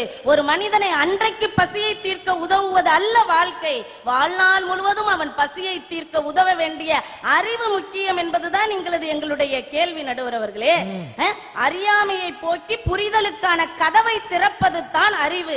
நீங்க கேட்கலாம், அந்த அறிவு வந்துவிட்டால் இன்னும் சொல்ல போனால் அறம் எப்படிமா வரும்னா, ஒரு மனிதனுக்கு புரிதல் வந்துவிட்டாலே அந்த இடத்தில் அறம் வந்துவிடும். உங்களுடைய அறத்தை நாங்கள் வணங்குகிறோம், மதிக்கிறோம். ஆனால் அறத்தை மட்டும் கொண்டு வாழ்க்கையில் வெற்றியை அடைந்து விட முடியாது. இன்றைக்கும் கலாம் அவர்களை உயர்த்தி பார்த்து கொண்டிருக்கிறோம் என்று சொன்னால் கலாம் அவர்களிடம் இருந்த அறத்தை தாண்டிய அவரிடம் இருந்த அந்த நுண் அறிவுதான் இன்றைக்கு உலக நாடுகளே கலாமை தூக்கி வைத்து கொண்டாடி கொண்டிருக்கிறது என்று சொன்னால் அறம் என்பது அறிவோடு கூடிய அறம்தான் என்றைக்கும் நிலைத்து நிற்கும் என்பதனால்தான் எப்பொருள் யாரார்வாய் கேட்பினும் அப்பொருள் மெய்ப்பொருள் காண்பதறிவு என்று ஐயன் வள்ளுவரே குறிப்பிட்டிருக்கிற காரணத்தினால் அறம் வேண்டும்.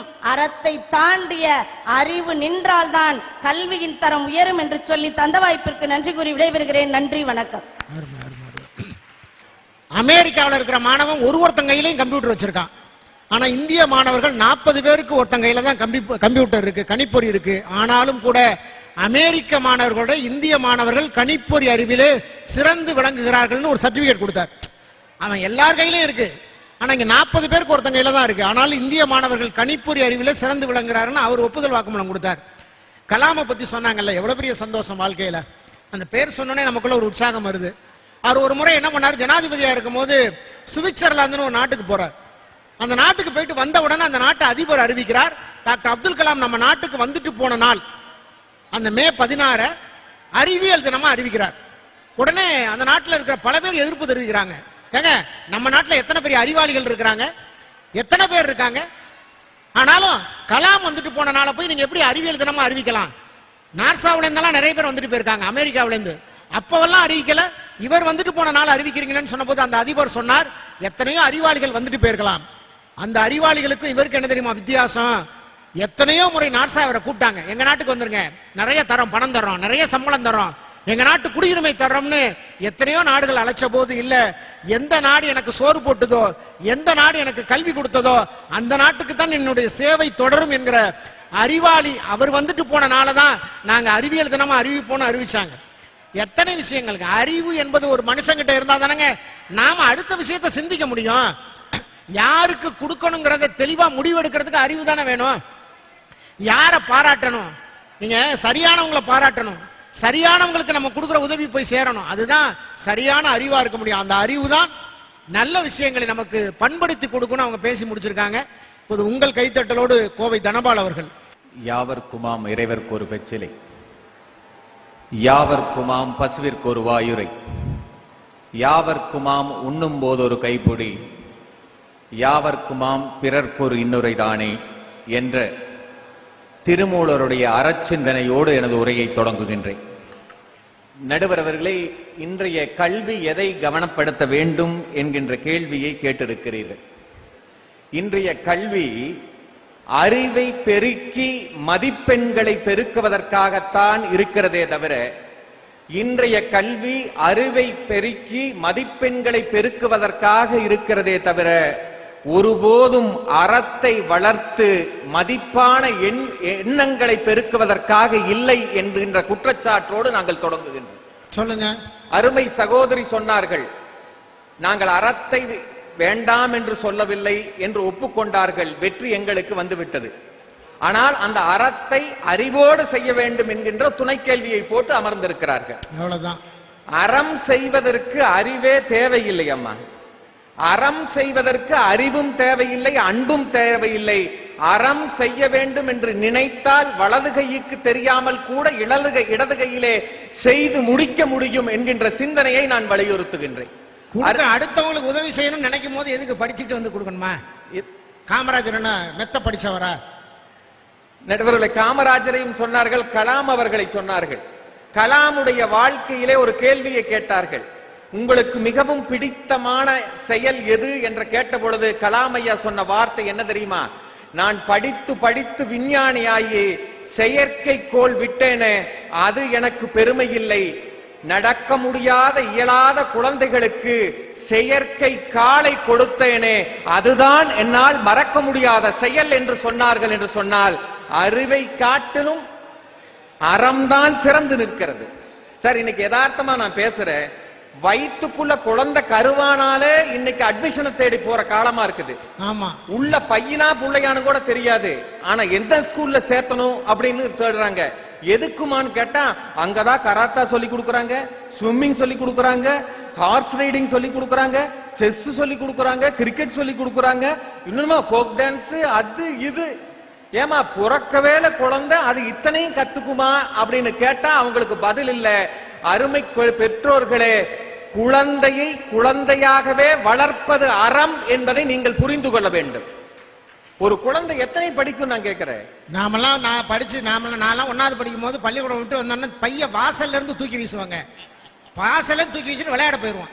எங்க அம்மா தேடி வரும், எங்கடா அவன் அப்படின்னு தேடி கண்டுபிடிச்சா அடிச்சு வீட்டுக்கு இழுத்துட்டு போவாங்க. இன்னைக்கு அப்படி இல்லை. என் பையன் பள்ளிக்கூடத்துல இருந்து வந்தோடனே tuition class, computer class, dance class, karate class, அப்படியே கிளாஸ் மாதிரி நொறுங்கி போறாங்க. குழந்தைக்கான சுதந்திரம் இன்னைக்கு கொடுக்குறோமா? நம்ம வெறும் அறிவு மட்டும் போதுமா? அது குழந்தையினுடைய தலையில அவ்வளவு சுமை வச்சா அது அறமே கிடையாது. தயவு செய்து புரிஞ்சுக்குங்க, யோசனை பண்ணி பாருங்க. வயிற்றுல குழந்தை இருக்கும் பொழுது அந்த காலத்துல தேவாரம் கேட்க சொல்லுவாங்க, திருவாசகம் கேட்க சொல்லுவாங்க, தேம்பாவணி கேட்க சொல்லுவாங்க, சீரா புராணம் கேட்க சொல்லுவாங்க, திருக்குறள் படிக்க சொல்லுவாங்க. ஆனா இன்னைக்கு வயிற்றுல இருக்கும் போதே ஏய் அந்த பாட்டெல்லாம் கேட்டுக்க. என்ன பாட்டு? Twinkle twinkle little star how in our wonderful என்னமோ.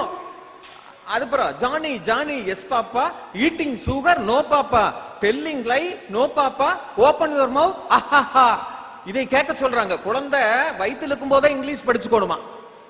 ஏன்னா அவங்களுடைய கல்வி எதை கவனப்படுத்துகிறது என்று சொன்னால், குழந்தைக்கு அறிவை வளர்த்துவதற்கு நீங்கள் எப்படி வாழ்க்கையில் வெற்றி பெற வேண்டும் என்றுதான் சொல்லிக் கொடுக்கிறதே தவிர, நீங்கள் வாழ்க்கையில் எப்படி வாழ வேண்டும் என்று சொல்லிக் கொடுப்பதே இல்லை.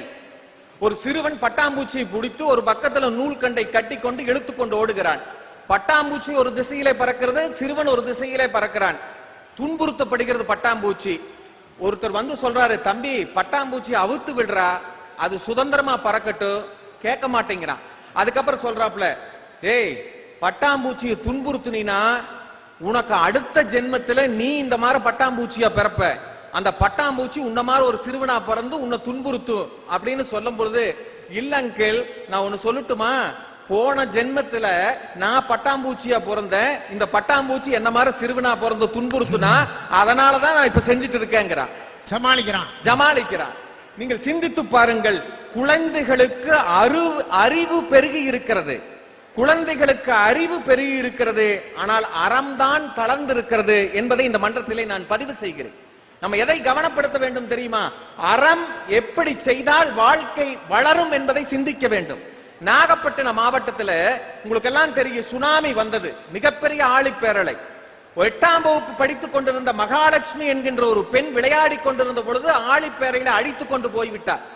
அன்று தமிழ்நாடு அரசு பெற்றோர்களை இழந்த குழந்தைகளுக்கு அல்லது குழந்தைகளை இழந்த பெற்றோர்களுக்கு ஒவ்வொரு லட்சம் நிவாரணம் கொடுத்தது. நிவாரணத்தை பெற்றுக் கொண்டார்கள்.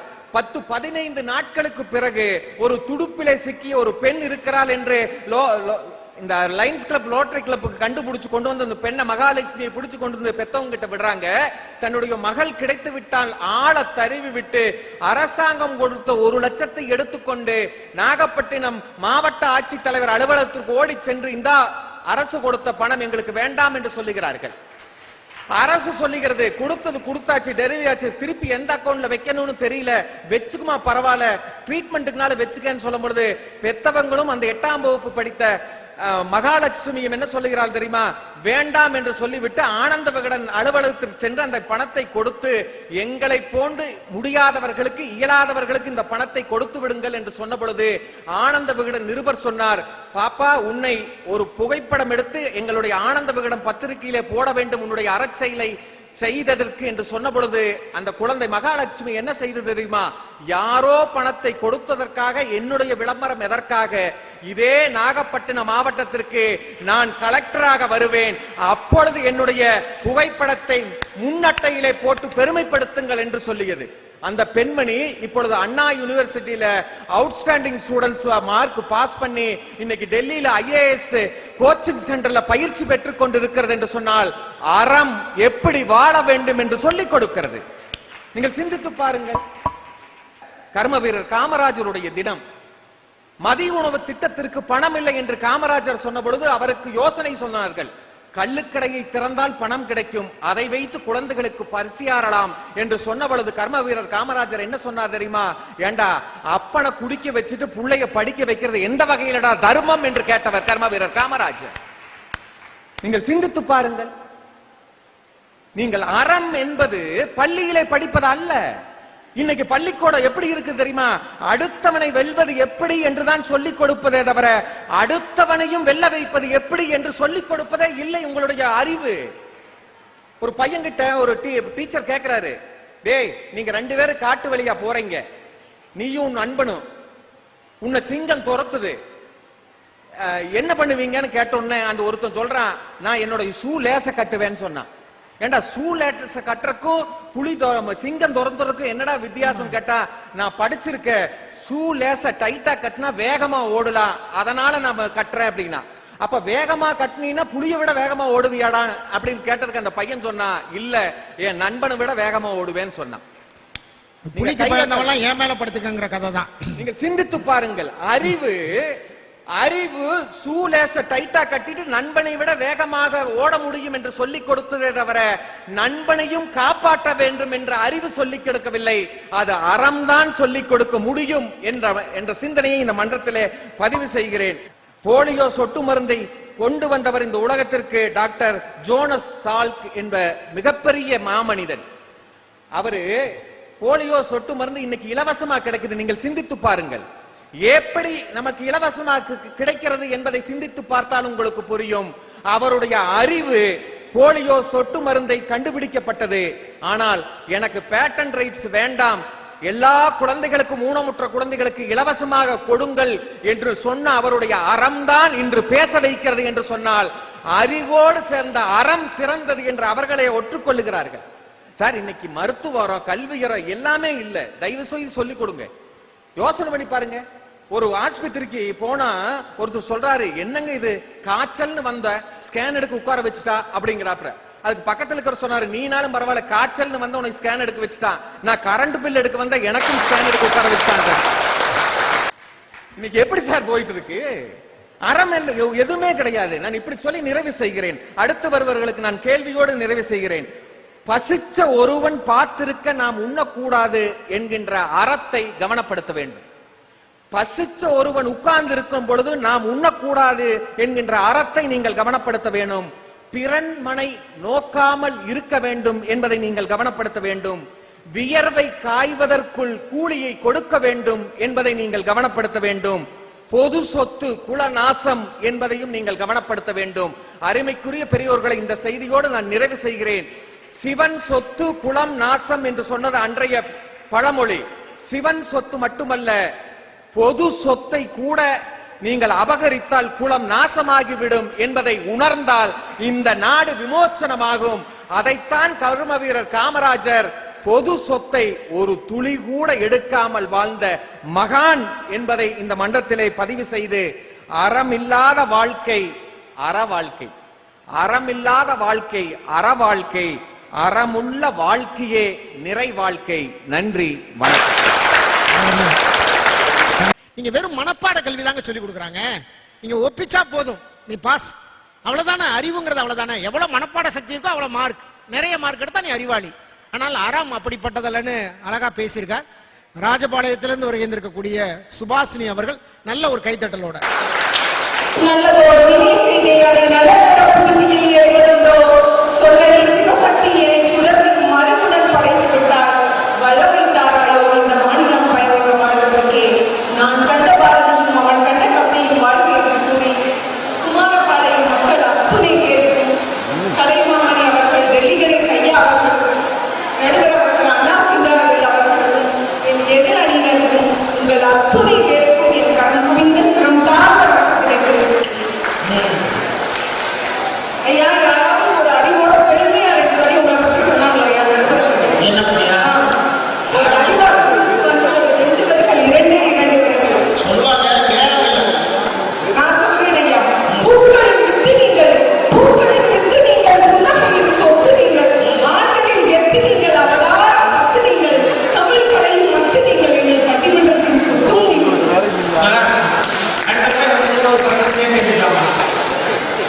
எங்கே கர்மவீரர்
எங்க அறிவே ஆற்றல் அப்படின்றாரு நம்ம விவேகானந்தர்.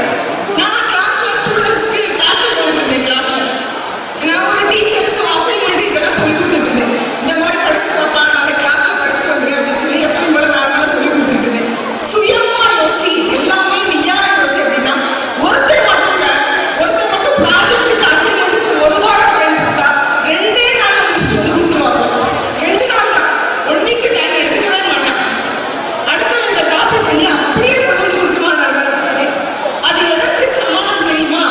அடுத்தவன் செமித்த உணவை சாப்பிடுவதற்கு சமானம். நீயா யோசி, உனக்கு என்ன தெரியும்ன்ற சுய அறிவை நீயா யோசி செயல்படுத்துவதுதான் அறிவு. இப்படிதான் கிளாஸ் எடுத்துட்டு இருக்கும்போது சொல்லிட்டு இருந்தேன், லவ் பண்ணி படிடா, நல்லா லவ் பண்ணி படி. எதிர்த்த வீட்டு கவிதா வாங்கினா பக்கத்து வீட்டு சுவேதாவை லவ் பண்ணி படிக்கலாம். இல்லடா, சப்ஜெக்ட் லவ் பண்ணி படி. நீ என்ன சப்ஜெக்ட் படிக்கிறியோ அதை லவ் பண்ணி படிடா.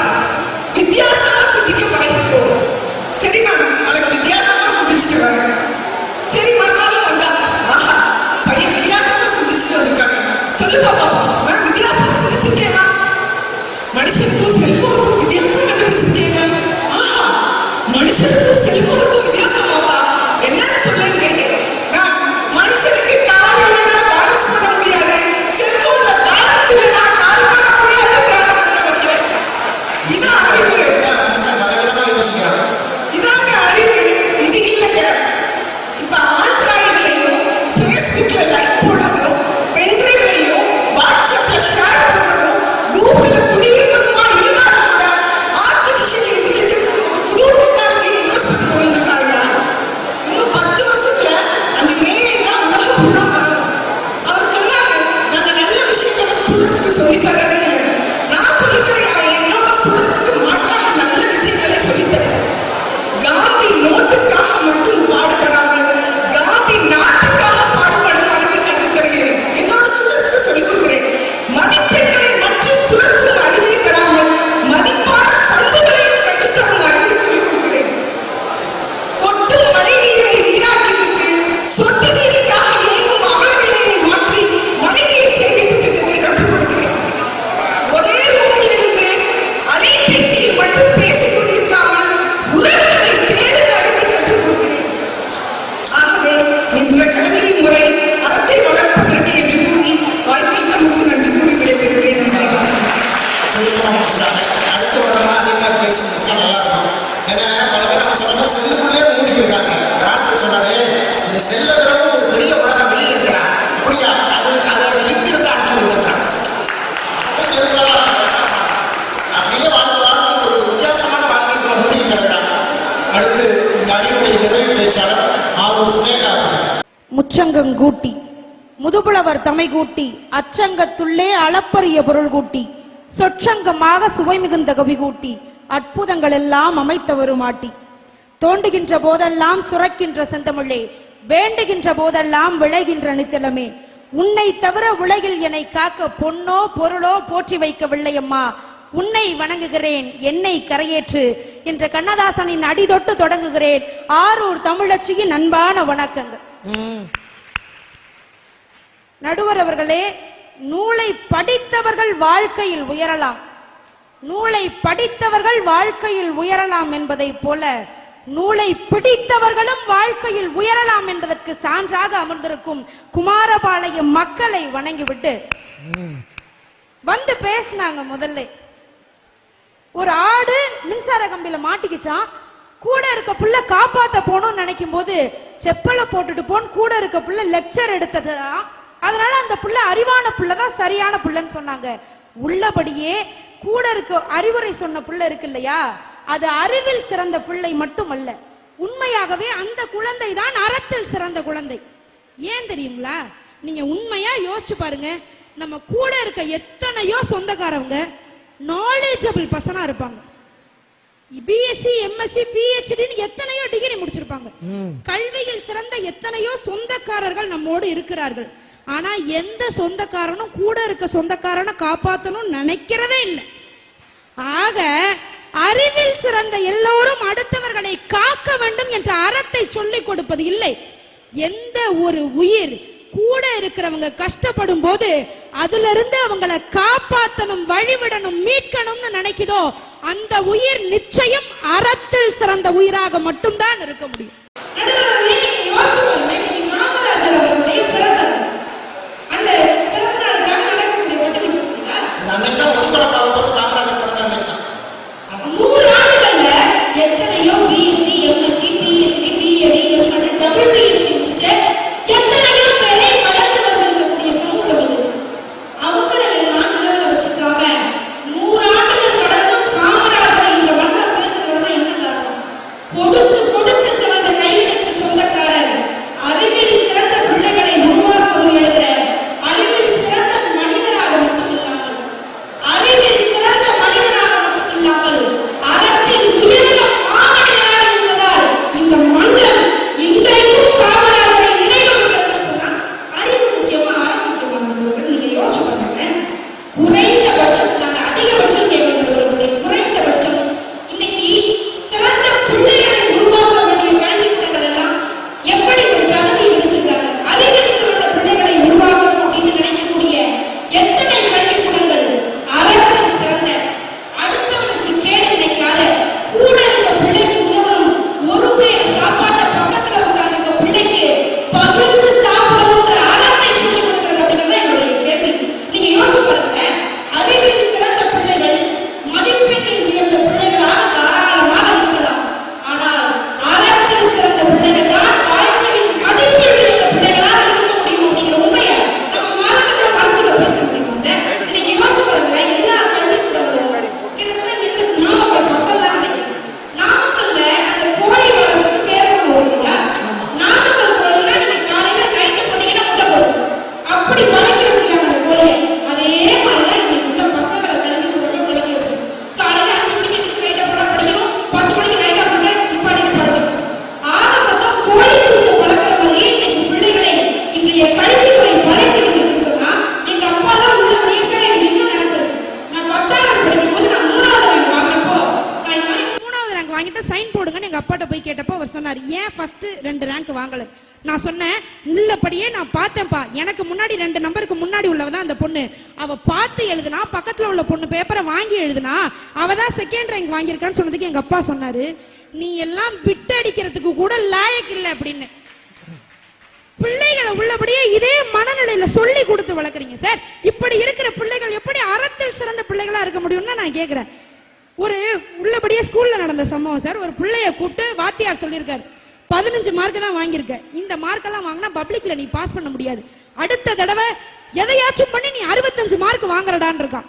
உடனே அந்த பையன் சொல்லியிருக்கான், 65 மார்க்லாம் இல்ல சார், நான் 99 மார்க் வாங்குறேன்னு. உடனே அவர் கேட்டிருக்காரு, சும்மா ஜோக் அடிக்காதரா, சும்மா காமெடி பண்ணாத. யார் சார் ஃபர்ஸ்ட் ஜோக் அடிச்சது? 15 மார்க் வாங்கினது 65 மார்க் எடுக்க சொன்ன நீங்க ஃபர்ஸ்ட் காமெடி பண்ணீங்களா, நான் முதல்ல காமெடி பண்ணான்னு அவன் கேட்டிருக்கான். இன்னைக்கு பசங்க இப்படிதான் சார் இருக்காங்க. அழகாக ஒரு வார்த்தையை ஒரு அறிஞர் சொல்லுவார், வேகமாக நீந்துவதுதான் பரீட்சை என்றால் அதில் மீன் தோற்று போகும், மரம் ஏறுவதுதான் பரீட்சை என்றால் அதில் மான் தோற்று போகும். இன்னைக்கு அத்தனை பிள்ளைகளையும் ஒரே கல்வி முறையில ஒரு பரீட்சையில பாஸ் பண்ணி அதிக மதிப்பெண் வாங்கிட்டா நீ அறிவில் சிறந்த பிள்ளை என்ற மடத்தனத்தை சொல்லிக் கொடுக்கக்கூடிய இடத்தில் இன்னைக்கு கல்வி நிலையங்கள் இருக்கின்றதை நம்ம மாத்திர முடியுமா சார்? உள்ளபடி அது வருத்தம் இல்லையா? ரொம்ப பெருசால இல்லைங்க, 10வது பிள்ளை 12வது பிள்ளைய கூட நம்ம விட்டுறலாம் நடுவர்களே. 5வது படிக்கிற பிள்ளைக்கு ரைம்ஸ் இன்னைக்கு வந்திருக்கு. நீங்க அந்த ரைம்ஸை கேட்டீங்களா இல்லையான்னு தெரியல. அண்ணன் கூட ட்விங்கிள் ட்விங்கிள் லிட்டில், அதெல்லாம் பேக் பழைய கவுண்டர். இப்ப வந்திருக்கு ரீசெண்டா என்ன தெரியுமா ஒரு ரைம்ஸ்? டிங்கிரி டியாலே மீனாட்சி மாவிடிச்சாலே, தோசை சுட்டாலே மீனாட்சி தோசை சுட்டாலே, நானும் போய் கேட்டதுக்கு 1 கொடுத்தாலே, பக்கத்து வீட்டு மாமனுக்கு 10 கொடுத்தாலே, அவ வாழ போறாளாம் நான் பார்க்க போறேனே, அவ வாழ போறாளா நான் பார்க்க போறேனேன்னு 5 வயசு பிள்ளைக்கு சொல்லி கொடுக்கிற ரைம்ஸ். எனக்கு மாவு கொடுக்காம நீ முறுக்கு தின்ன அப்படின்னா உனக்கு செரிச்சிருமா? நீ வாழ்ந்துருவியா? நான் பாத்துறேன் அப்படிங்கறத 5 வயசு பிள்ளைக்கு ரைம்ஸ்லயே சொல்லி கொடுக்கக்கூடிய கல்வி நிலையங்கள் அறத்தில் சிறந்த பிள்ளைகளை எப்படி உருவாக்கணும்னு நான் கேட்கிறேன். ஒரு குழந்தைகிட்ட அவங்க அம்மா சொன்னாங்களாம், அந்த பையனோட நீ சேராத, இந்த பையனோட சேர்ந்து சேர்ந்துதான் நீ கெட்டு குட்டிச்சவரா போறன்னு எல்லா பசங்களும் கூட சேர நண்பனை பார்த்து சொல்றதுதான். அப்படி சொல்லும் போது ஒரு குழந்தை திருப்பி கேள்வி கேட்டானா, சார் ஏமா எப்ப பார்த்தாலும் அவனோட சேர்ந்தா நீ கெட்டு போயிருவ, இவனோட சேர்ந்தா நீ கெட்டு போயிருவேன்னே சொல்றீங்க, என்னோட சேர்ந்தா அவன் நல்லவன் ஆயிட மாட்டான்னு ஏன் சொல்லி கொடுக்க மாட்டேங்கிறீங்கன்னு ஒரு குழந்தை கேட்டான்னா, இந்த மனநிலை, இந்த தன்மைன்றது எனக்கு தேவையா இல்லையா நடுவர்களே? அப்துல் ரகுமான் அழகா அவருடைய வார்த்தையில சொல்லியிருப்பாரு, கொடுப்பதற்குரியது பணம் மட்டும் என்று நினைக்காதீர்கள், கொடுப்பதற்குரியது பணம் மட்டும் என்று நினைக்காதீர்கள். உங்களுடைய தனிவு தருகின்ற ஒரு வார்த்தை கூட அடுத்தவனின் வாழ்க்கையில் விளக்கேற்றலாம்னு சொன்னா இந்த அறத்தை சொல்லிக் கொடுக்க வேண்டியது இன்னைக்கு தேவையா இருக்கா இல்லையா நடுவர்களே? வைரமுத்து அவருடைய வரிகள் அழகா கேட்டிருப்பார். அறிவில் 5 பெரிதா 6 பெரிதா? நான் உங்ககிட்ட கேட்கிறேன், நீங்க சொல்லுங்களேன். அறிவில் 5 பெரிதா 6 பெரிதா? 6 தான் பெரிது. வைரமுத்து அவருடைய வரிகள் அழகா விளக்கம் சொல்லுவார் சார். அறிவில் 5 பெரிது 6 சிறிது. எந்த விலங்கும் இன்னொரு இறைப்பைக்கு மேல் இன்னொரு வயிறு வளர்ப்பதில்லை. எங்கேனும் தொப்பை கிளியோ தொப்பை முயலோ பார்த்ததுண்டா? எந்த விலங்குக்கும் சர்க்கரை வியாதி இல்லை தெரியுமோ? இன்னொன்று பறவைக்கு வேர்ப்பதில்லை. எந்த பறவையும் கூடு கட்டி வாடகைக்கு விடுவதில்லை. எந்த விலங்கும் தேவையற்ற நிலம் திருடுவதில்லை. கவனி மனிதனே, கவனி மனிதனே, கூட்டு வாழ்க்கை, கூட்டு வாழ்க்கை குலையாமல் இருப்பது காட்டுக்குள் மட்டும்தான். அறிந்தால் ஆச்சரியம் கொள்வாய். உடம்பை உடம்புக்குள் புதைக்கும் தொழுநோய் விலங்குகளுக்கு இல்லை தெரியுமோ? மனிதா இதை மனங்கொள். கற்ப வாசனை கண்டால், கற்ப வாசனை கண்டால் காளை பசுவை சேர்வதில்லை. ஒருவனுக்கு ஒருத்தி, ஒருவனுக்கு ஒருத்தி என்பது உனக்கு வார்த்தை, புறாவிற்கு அது வாழ்க்கை. எந்த புறாவும் தன் ஜோடி என்று பிற ஜோடியை சேர்வதில்லை. பூகம்பம் வருதனில் அடிவயிற்றில் சிறகடிக்கும் பறவைகள். இப்போது சொல், இப்போது சொல், அறிவில் 5 பெரிதா 6 பெரிதா? மரணம் நிஜம், மரணம் வாழ்க்கையின் பரிசு. மாண்டால் மானின் தோல் ஆசனம், மயிலின் தோகை விசிறி, யானையின் பல் அலங்காரம், ஒட்டகத்தின் எலும்பு ஆபரணம். நீ மாண்டால், மனிதனே நீ மாண்டால் நெருப்பே சிலரை நிராகரிக்கும் என்பதால் தானே புதைக்கவே பழகினோம். சற்று பொறுமனிதா. காட்டுக்குள் ஏதோ சத்தம், ஏதோ மிருகம் இன்னொரு மிருகத்தை ஏசுகிறது. சீ மனிதனே என்று அப்படின்னு சொல்லி அந்த கவிதையை அழகா முடிச்சிருப்பார். அப்படின்னு சொன்னா, அறிவில் சிறந்த எல்லோரும் இங்கு உயர்ந்தவராக இருப்பதில்லை. ஆனால் அறத்தில் சிறந்த மனிதர்கள் வரலாற்றில் இடம்பெறுகிறார்கள் சொன்னா அந்த அணிக்கும் எங்க அணிக்கும் பெருசா ஒண்ணும் வித்தியாசம் இல்லை நடுவர்களே. ஒரே வரியில் சொல்லி நிறைவு செய்கிறேன். நீங்கள் வாழ்வதற்காக படியுங்கள் என்று கூறுகிறீர்கள், நீங்கள் வாழ்வதற்காக படியுங்கள் என்று கூறுகிறீர்கள். நாங்கள் வாழ்க்கையை படியுங்கள் என்று கூறுகிறோம். வாய்ப்பளித்த அனைத்து நல்ல நெஞ்சங்களுக்கும் நன்றி பாராட்டி விடைபெறுகிறேன். நன்றி, வணக்கம். அருமை அருமை, மிக சிறப்பு. நீராறும் கடலொடுத்த நிலத்தமிழே, சீராறும் பதனமென செந்தமிழே, பாராளும் மொழியான பைந்தமிழே, பாரதி பாடிய பந்தமிழே, வள்ளுவன் வாசித்த வந்தமிழே, எங்கும் ஒலிக்கும் எந்தமிழே, இயல் தமிழே, இசைத்தமிழே, நாடகத்தமிழே, நற்றமிழே, நாங்கள் மூச்சு காற்றாய் சுவாசிக்கும் முத்தமிழே, யாப்பு தமிழே, காப்பு தமிழே, தமிழ் மாணவன் என்று எழுதச் சொன்ன ஜியு போப்பு தமிழே, அகத்தமிழே, புறத்தமிழே, 5 வகை நிலத்தமிழே, சங்கத்தில் வளர்ந்த எங்கள் தங்கத்தமிழே, அடலேறு மொழித்தமிழே, இன்ப கடலேறு சுவைத்தமிழே, எங்கள் உடலேறி உயிரோடு வாழும் உம்மை வணங்கி மகிழ்கின்றேன். தமிழுக்கு முதல் வணக்கம். பெருந்தலைவர் காமராஜர் அவர்களுடைய பிறந்த நாளை முன்னிட்டு நடைபெற்றுக் கொண்டிருக்கக்கூடிய ஒரு பட்டிமன்றம். அவர் ஏன் தெரியுமா பெருந்தலைவர்னு சொல்றோம்? என்னை பொறுத்த வரைக்கும் ஏன் பெருந்தலைவர்னு சொல்றோம் அப்படின்னா, எல்லோரும் கல்வியை பெரும் தலைவராக இருந்தார், அதனாலதான் அவர் பெருந்தலைவர்னு சொல்றோம். அதுக்கு ஒரு சின்ன உதாரணத்தோட ஆரம்பிக்கிறேன். அவர் அரசாங்கத்துல பதவியில இருந்தப்ப ஒரு வேலை நிமித்தமா ஊருக்கு போயிருக்கிறார். ஒரு கெஸ்ட் ஹவுஸ்ல தங்கியிருக்கிறார். எதிர்த்த மாதிரி ஒரு பள்ளிக்கூடம். அவர் வந்திருக்கிறாருன்னு கேள்விப்பட்டு ஒரு வாத்தியார் மாலையை வாங்கிட்டு போய் அவருக்கு போடுறதுக்கு போயிருக்காரு. என்ன அப்படின்னாரு, உங்களுக்கு மாலை போடணும்னா உடனே காமராஜர் சொன்னாரு, ஏயா படிக்காத பிள்ளைங்களுக்கு பாடத்தை எடுக்க சொன்னா படிக்காத எனக்கு மாலை போட வந்திருக்கீங்களே, போய் பிள்ளைங்களுக்கு பாடத்தை சொல்லிக் கொடுக்கிற வழியை பாரியான்னு சொன்னார். அவர்தான் பெரும் தலைவர். அவருடைய பிறந்த தினத்தை கல்வி வளர்ச்சி நாளாக கொண்டாடக்கூடிய இந்த அற்புதமான நன்னாளில் அனைவருக்கும் மீண்டும் என்னுடைய வணக்கங்களை தெரிவித்துக் கொண்டு, வருகை தந்த சிறப்பு விருந்தினர் மரியாதைக்குரிய டெல்லி கணேஷ் ஐயா அவர்கள், அவருடைய ஒரே ஒரு சிறப்பு என்ன அப்படின்னா, அவர் இளமையில அவர் இந்திய ஆயுதப்படையிலும் விமானப்படையிலும் பணிபுரிந்திருக்கிறார் அப்படிங்கிறது நம்ம எல்லோரும் பாராட்டக்கூடிய ஒரு அம்சமா இருக்கும். எதிரணியை சார்ந்தவர்கள் மற்றும் என்னுடைய அணியை சார்ந்தவர்கள் எல்லோருக்கும் என்னுடைய வணக்கத்தினை தெரிவித்துக் கொண்டு, நடுவர் மரியாதைக்குரிய அண்ணா சிங்காரவேல் அவர்கள் ஒரு அழகான வாசகம் சொல்லுவாங்க, விழுந்து விழுந்து சிரிக்கலாம், விழுந்து விழுந்து சிரிக்கலாம், ஆனால் விழுந்தவனை பார்த்து சிரிக்க கூடாதுன்னு சொல்லுவாங்க. எல்லோரும் விழுந்து விழுந்து சிரிக்கக்கூடிய அளவிற்கு அற்புதமான பேச்சாளர், விழுந்தவனையும் கை தூக்கி விடக்கூடிய அற்புதமான மனிதர். அவருக்கும் என்னுடைய வணக்கத்தினை தெரிவித்துக் கொண்டு, நான் அந்த பட்டிமன்றத்துக்கு கிளம்புறப்ப என்னுடைய மனைவி கேட்டாங்க என்ன தலைப்பு. நாங்க தலைப்பு சொன்னேன், எதிரணியில யார் யார் பேசுறாங்க, அறம்னு பேசுறாங்க, யார் யார் பேசுறாங்க அப்படின்னா தனிக்குடி சார் பேசுறாங்க, தனபால் சார் பேசுறாங்க, சகோதரி சினேகா பேசுறாங்க. அது என் மனைவி சொன்னாங்க, பார்த்து கவனமா பேசுங்க, ஏன்னா அந்த 3 பேருமே ஆக சிறந்த அறிவாளிகள் அப்படின்னாங்க. ஆனா அவங்க அறம்னு சொல்லி பேசிட்டு இருக்கிறாங்க. இதுல தனபால் சார் வந்தாரு. உங்களை பார்த்து என்னைக்காவது அறிவாளின்னு சொல்லியிருக்காங்களா? ஒரே ஒரு நாள் மட்டும் சொன்னாங்க, திருமணமான அன்னைக்கு, என்னையும் நீங்க கல்யாணம் பண்ணிருக்கீங்களா, கண்டிப்பா நீங்க அறிவாளி தான் அப்படின்னாங்க. தனபால் சார் வந்தாங்க, குழந்தையை குழந்தையாவே வளருங்கள், குழந்தையை குழந்தையாவே வளருங்கள். அவருக்கு 2 பொண்ணு, 2 பொண்ணுமே டாக்டர். குழந்தையை குழந்தையாவே வளர்த்திருந்தா அவருடைய 2 பொண்ணு டாக்டர் ஆக முடியுமா? அறிவார்ந்த 2 பிள்ளைகளுமே இன்னைக்கு மருத்துவராக அற்புதமான துறையில் இருக்காங்க அப்படின்னா அறிவை அவங்க பெருக்கிக்கிட்டதுனால. இன்னொன்னு சொன்னாங்க, Johnny Johnny yes papa, eating sugar no papa. எவ்வளவு அழகா அறிவை சொல்லியிருக்கோம் பாத்தீங்களா? ஈட்டிங் சுகர் நோ பாப்பான்னு அப்பவே சொல்லியிருக்கோம்.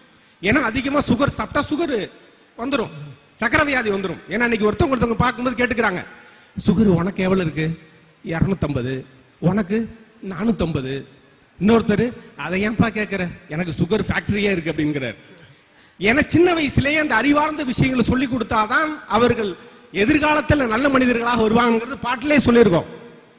தனிக்கொடி சார் அவங்க சொன்னாங்க, திருடராய் பார்த்து திருந்தாவிட்டாலும் பாட்டெல்லாம் பாடினாங்க. அதுதாங்க அறிவு.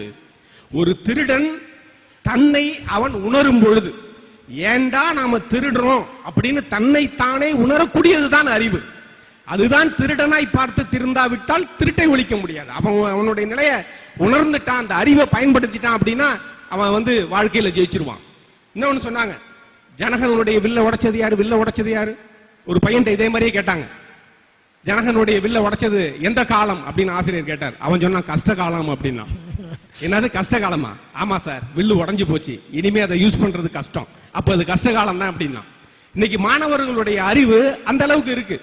இன்னும் சொல்ல போனா, ஒரு ஆசிரியர் தீப கர்ப்பம்னு எழுத சொன்னார். இந்த பையன் தீபா கர்ப்பம்னு எழுதிட்டான்.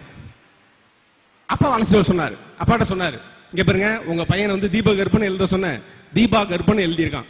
அவரு சொன்னார், சாரி சார், பையன் சின்ன பையன், விவரம் பத்தாது, தீபா கர்ப்பம் இல்ல, அவங்க அக்கா சோபா தான் கர்ப்பம் அப்படின்னாரு. 2 பேருக்கு சேர்த்து பாடம் நடத்தணும்ல இருக்கு. 2 பேருடைய அறிவையும் இன்னும் அடுத்த கட்டத்துக்கு கொண்டுட்டு போகணும்ல இருக்கு. அந்த அளவுக்கு தான் இருக்கு.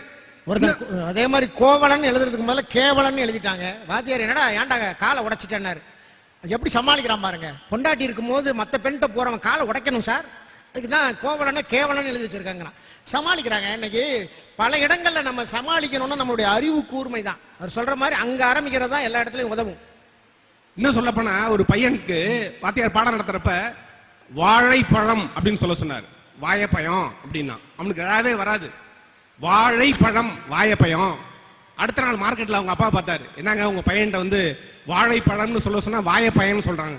சரி விடுங்க சார், அவன் பழக்க வைக்கம் சரி இல்லை அப்படின்னா அவரு குடும்பத்துக்கே எழா வராது போல இருக்கு. சோ அவங்களுக்கும் நம்ம பாடம் எடுக்கணும்ல இருக்கு, அறிவை பெருக்கணும்ல இருக்கு. அந்த அளவுக்கு தான் இருக்கு இன்னைக்கு. நடுவர்களே, அன்றைக்கெல்லாம் பார்த்தோம் அப்படின்னா நம்ம 5 விரல்னு சொன்னோம், 6வது விரலாக பேனாவை சொன்னோம். பேனாவை எழுத்தால் பேனா பயன்படுத்தணும். எல்லாருடைய கையெழுத்தும் பார்த்தோம். இன்னைக்கு கையெழுத்தே பல பேருக்கு மறந்துருச்சு.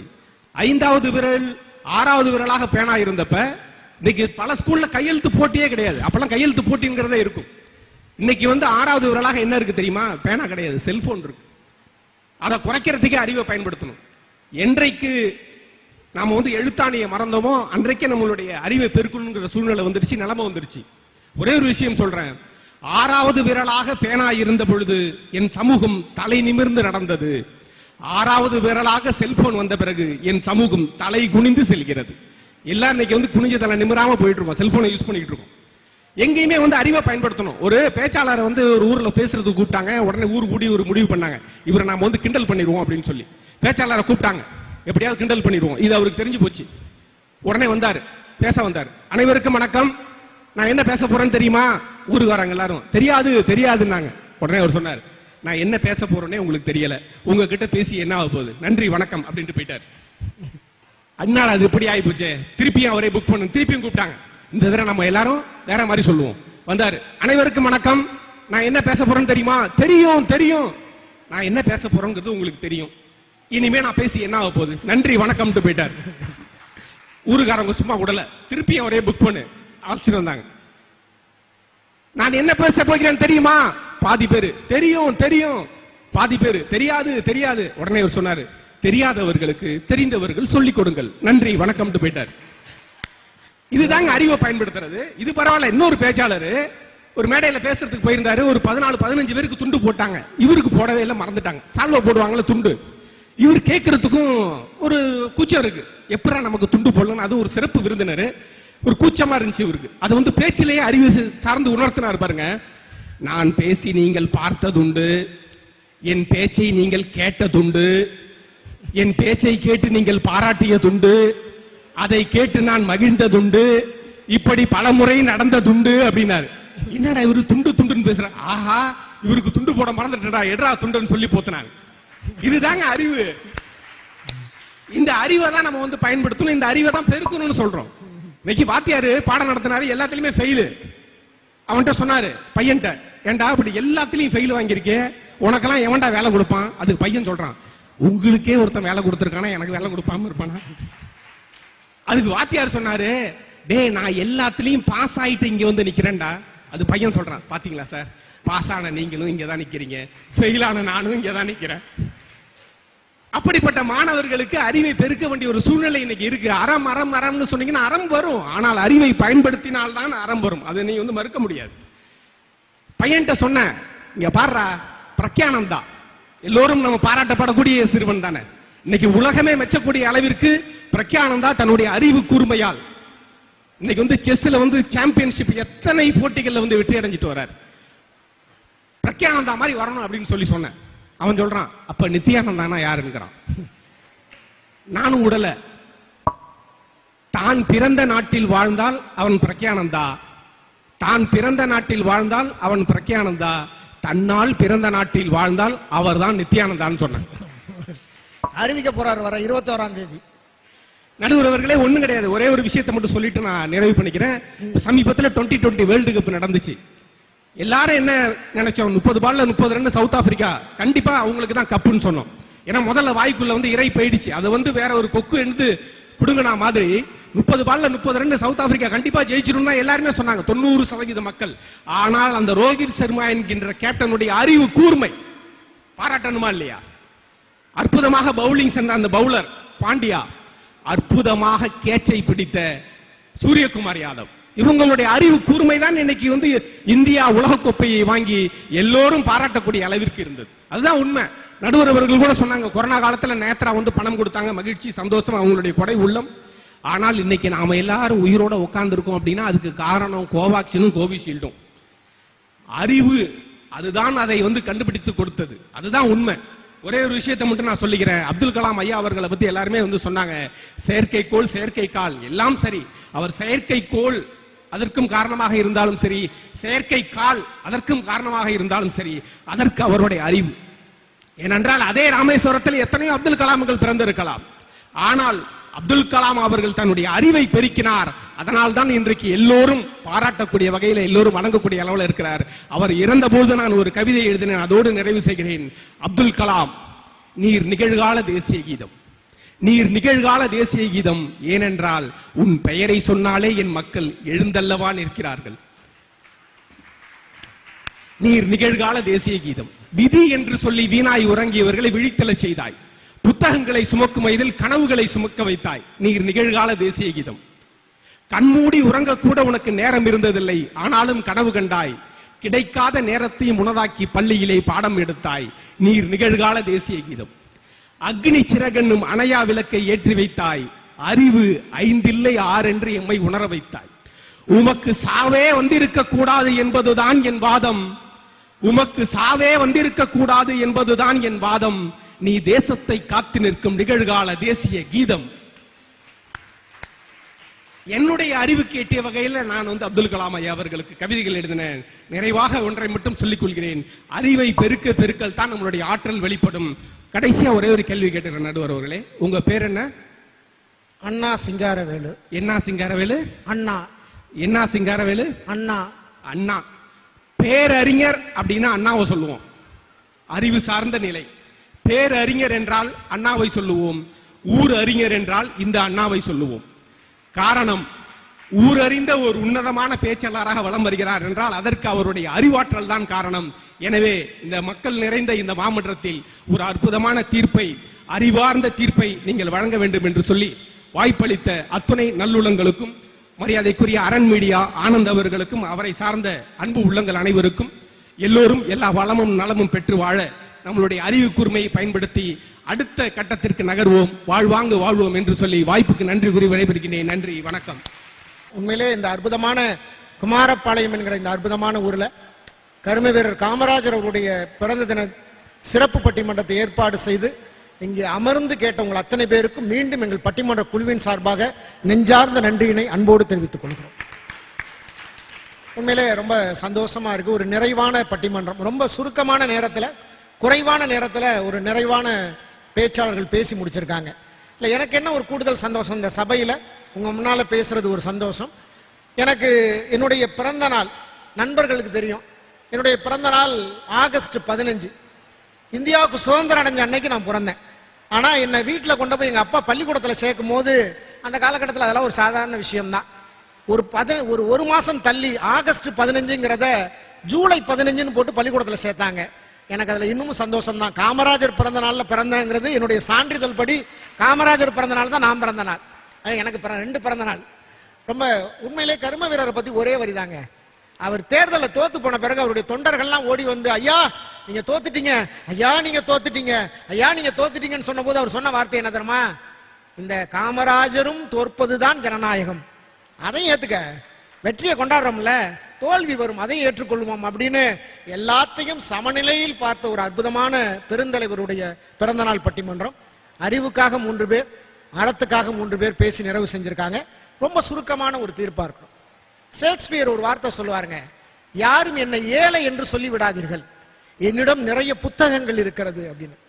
புத்தகத்துக்கான மதிப்பு என்ன தெரியுங்களா? நிறைய நம்ம படிச்ச கவிதை தான். நாம் குனிந்து படிக்கும் போது, நாம் குனிந்து படித்தால் வாழ்க்கையில தலை நிமிர்ந்து நடக்கலாம் அப்படிங்கிறத அறிவு சொல்லி கொடுக்குமா. நீங்க ஒரு கல்யாண வீட்டுக்கு போயிட்டு வந்த யாராவது நான் திரும்ப வரும்போது மாப்பிள்ளையா வருவோம் அப்படின்னு நினைச்சு பார்த்திருக்கோமா? நான் கோயிலுக்கு போயிட்டு வந்தா திரும்ப வரும்போது கடவுளாக மாறி விடுவேன் அப்படி சொல்ல முடியுமா? ஆனால் ஒரு நூலகத்துக்கு சென்று வந்தால் நான் ஞானியாக, ஒரு சான்றோனாக திரும்பி வருவேன் என்பதை ஒரு புத்தகம் சொல்லி தரும். புத்தகம் தானங்க ஒரு மனுஷனை பார்த்து ஒரு பெரிய அறிவாளி, பெரிய சான்றோன், பெரிய ஞானி அப்படிங்கிற பட்டத்தை வாங்கி தருவது, நம்மை பெருமைப்படுத்துவது அறிவு தானே. அறிவு தானங்க நம்மளை பெருமைப்படுத்த முடியும். ஒன்னு யோசிச்சு பாருங்க. டாக்டர், நம்ம இந்தியாவினுடைய முதல் ஜனாதிபதி டாக்டர் ராஜேந்திர பிரசாத், அவர் நம்ம படிக்கிற மாதிரி 7ஆம் வகுப்புல பரீட்சை எழுதுறார். இதே மாதிரி கேள்வி நம்ம படிச்ச போது அப்படித்தானே கேள்வி வரும். 10 கேள்வி வரும். இவற்றில் எவையேனும் 5க்கு விடை அளிக்க அப்படின்னு வரும்ல. அவர் என்ன தெரியுமா பண்ணாரு? 10க்கும் விடை எழுதிட்டு கீழே எழுதுறாரு, இவற்றில் எவையேனும் 5ஐ மட்டும் திருத்துகன்னு எழுதினாராம். அதனாலதான் தேசத்தினுடைய முதல் ஜனாதிபதியாக அவர் ஆக முடிஞ்சது. அறிவு தானங்க உயர்ந்த இடத்துக்கு கொண்டு போகும். எத்தனையோ உயர்ந்த மனிதர்கள் உருவாக்கியது புத்தகம், அறிவு தானே. நீங்க கோயமுத்தூர்ல 2 மாணவிகள் வேளாண்மை பல்கலைக்கழகத்தில் படிக்கிறாங்க. அவங்களுடைய அறிவை அவங்க ஒரு ஆய்வு பண்ணாங்க. அந்த பிள்ளைகள் ஒரு ஆய்வு பண்ணாங்க, இந்த தைல மரத்தை பத்தி ஒரு ஆராய்ச்சி. அதை நாசாவில் இருக்கிற விஞ்ஞானிகள் படிச்சுட்டு ஆச்சரியப்பட்டான். 18 வயசு பிள்ளைகளுக்கு இவ்வளவு அறிவா அப்படின்னு அந்த விஞ்ஞானிகள் செஞ்ச விஷயம் என்ன தெரியுங்களா? அந்த பிள்ளைகள் சமர்ப்பித்த அந்த ஆய்வு கட்டுரை அப்படியே ஏத்துக்கிட்டு அவர்கள் கண்டுபிடித்த 2 சிறிய கிரகணத்துக்கு அந்த பிள்ளைகள் பெயரான செந்தளிர், சரண்யா என்கிற அந்த பிள்ளைகளுடைய பெயர் அவங்க வச்சாங்க. நம்ம கோயமுத்தூர்ல படிக்கிற மாணவிகள் பெயரை அவன் கண்டுபிடிச்ச கிரகணத்துக்கு வைக்கிறான் அப்படின்னு சொன்னா, அறிவு தான் நம்ம உலகத்துக்கு எல்லா இடத்துக்கும் நம்மை கொண்டு சேர்ப்பது அறிவு தான். அறிவு இருந்தா தானங்க அப்புறம் அறத்துக்கு மரியாதை. அறிவு தான் முன்னால் வெளிப்பட வேண்டும். யாருக்கு எதை கொடுக்கணும், யாருக்கு எதை செய்யணும். நான் சொன்ன மாதிரி பாத்திரம் அறிந்து பிச்சை இடுன்னு சொல்லி கொடுப்பது கூட அறிவு தான். இதை செய்யாத, இதை செய், இதை செய்தால் நன்மை, இதை செய்தால் தீமை என்பது நமக்கு சொல்லி கொடுப்பது அறிவு. ஆக அறிவை பெருக்குவதுதான் இன்றைய சூழலுக்கு சரியாக இருக்கும். அப்படி தீர்ப்பு சொல்லிடலாமா? சொன்னா இவங்க சந்தோஷப்படுவாங்க. 2 நிமிஷங்க, 2 நிமிஷத்துல நிறைவு செஞ்சிடலாம். ஒரு பள்ளிக்கூடத்துக்கு கிருபானந்த வாரியார் போனார், பேசுறதுக்காக போனார். ஒரு கல்லூரிக்கு போனார். மேடையில போய் இப்படி பேசும்போது மாணவர்களை பார்த்து கேட்டார், படிச்சா அறிவு வளருமா அப்படின்னார். மாணவர்கள் என்னடா இது பெரிய சாமியார்னாங்க, படிச்சா அறிவு வளருமான்னு கேட்கிறாரு. ஆமா அப்படின்னாங்க. உடனே அவர் என்ன தெரியுமா சொன்னார், வளராது அப்படின்னார். எது படிச்சா அறிவு வளராதா, என்னடா அப்படி சொல்றாரு அப்படின்னும் போது அவர் விளக்கம் கொடுத்தாருங்க.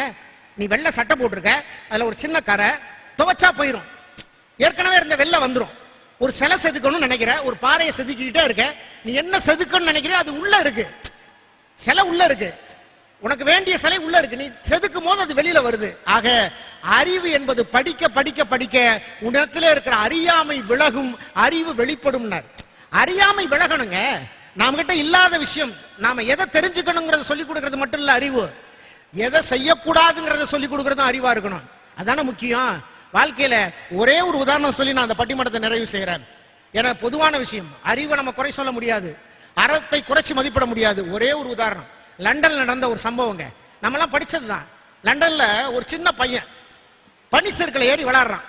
ஒரு 5 வயசு 6 வயசு இருக்கும். அந்த பனியில அப்படி சறுக்கி சறுக்கி விளையாடுறான். திடீர்னு பாத்தீங்கன்னா உள்ள போய் ஒரு பனி சறுக்குள்ள உள்ள ஒரு புதைக்குழி மாதிரி இருந்து உள்ள போய் மாட்டிக்கிட்டான். கத்துறான், ஐயோ ஐயோன்னு கத்துறான். அங்க பாத்துருந்தவங்க எல்லாம் வேடிக்கை பாக்குறாங்க, என்ன நம்ம உள்ள போனா நம்மளும் உள்ள போயிடுவோமோ, ஐயோ நம்மளும் மாட்டிக்குவோமோன்னு. அப்போது ஒரு ஆடு மேய்ச்சிக்கிட்டு இருந்த ஒரு சிறுவன் ஓடி போய் குதிச்சு அந்த சிறுவனை காப்பாத்தினாங்க. காப்பாத்தின உடனே அந்த சிறுவனுடைய அப்பா கேள்விப்பட்டு ஓடியாந்தார்.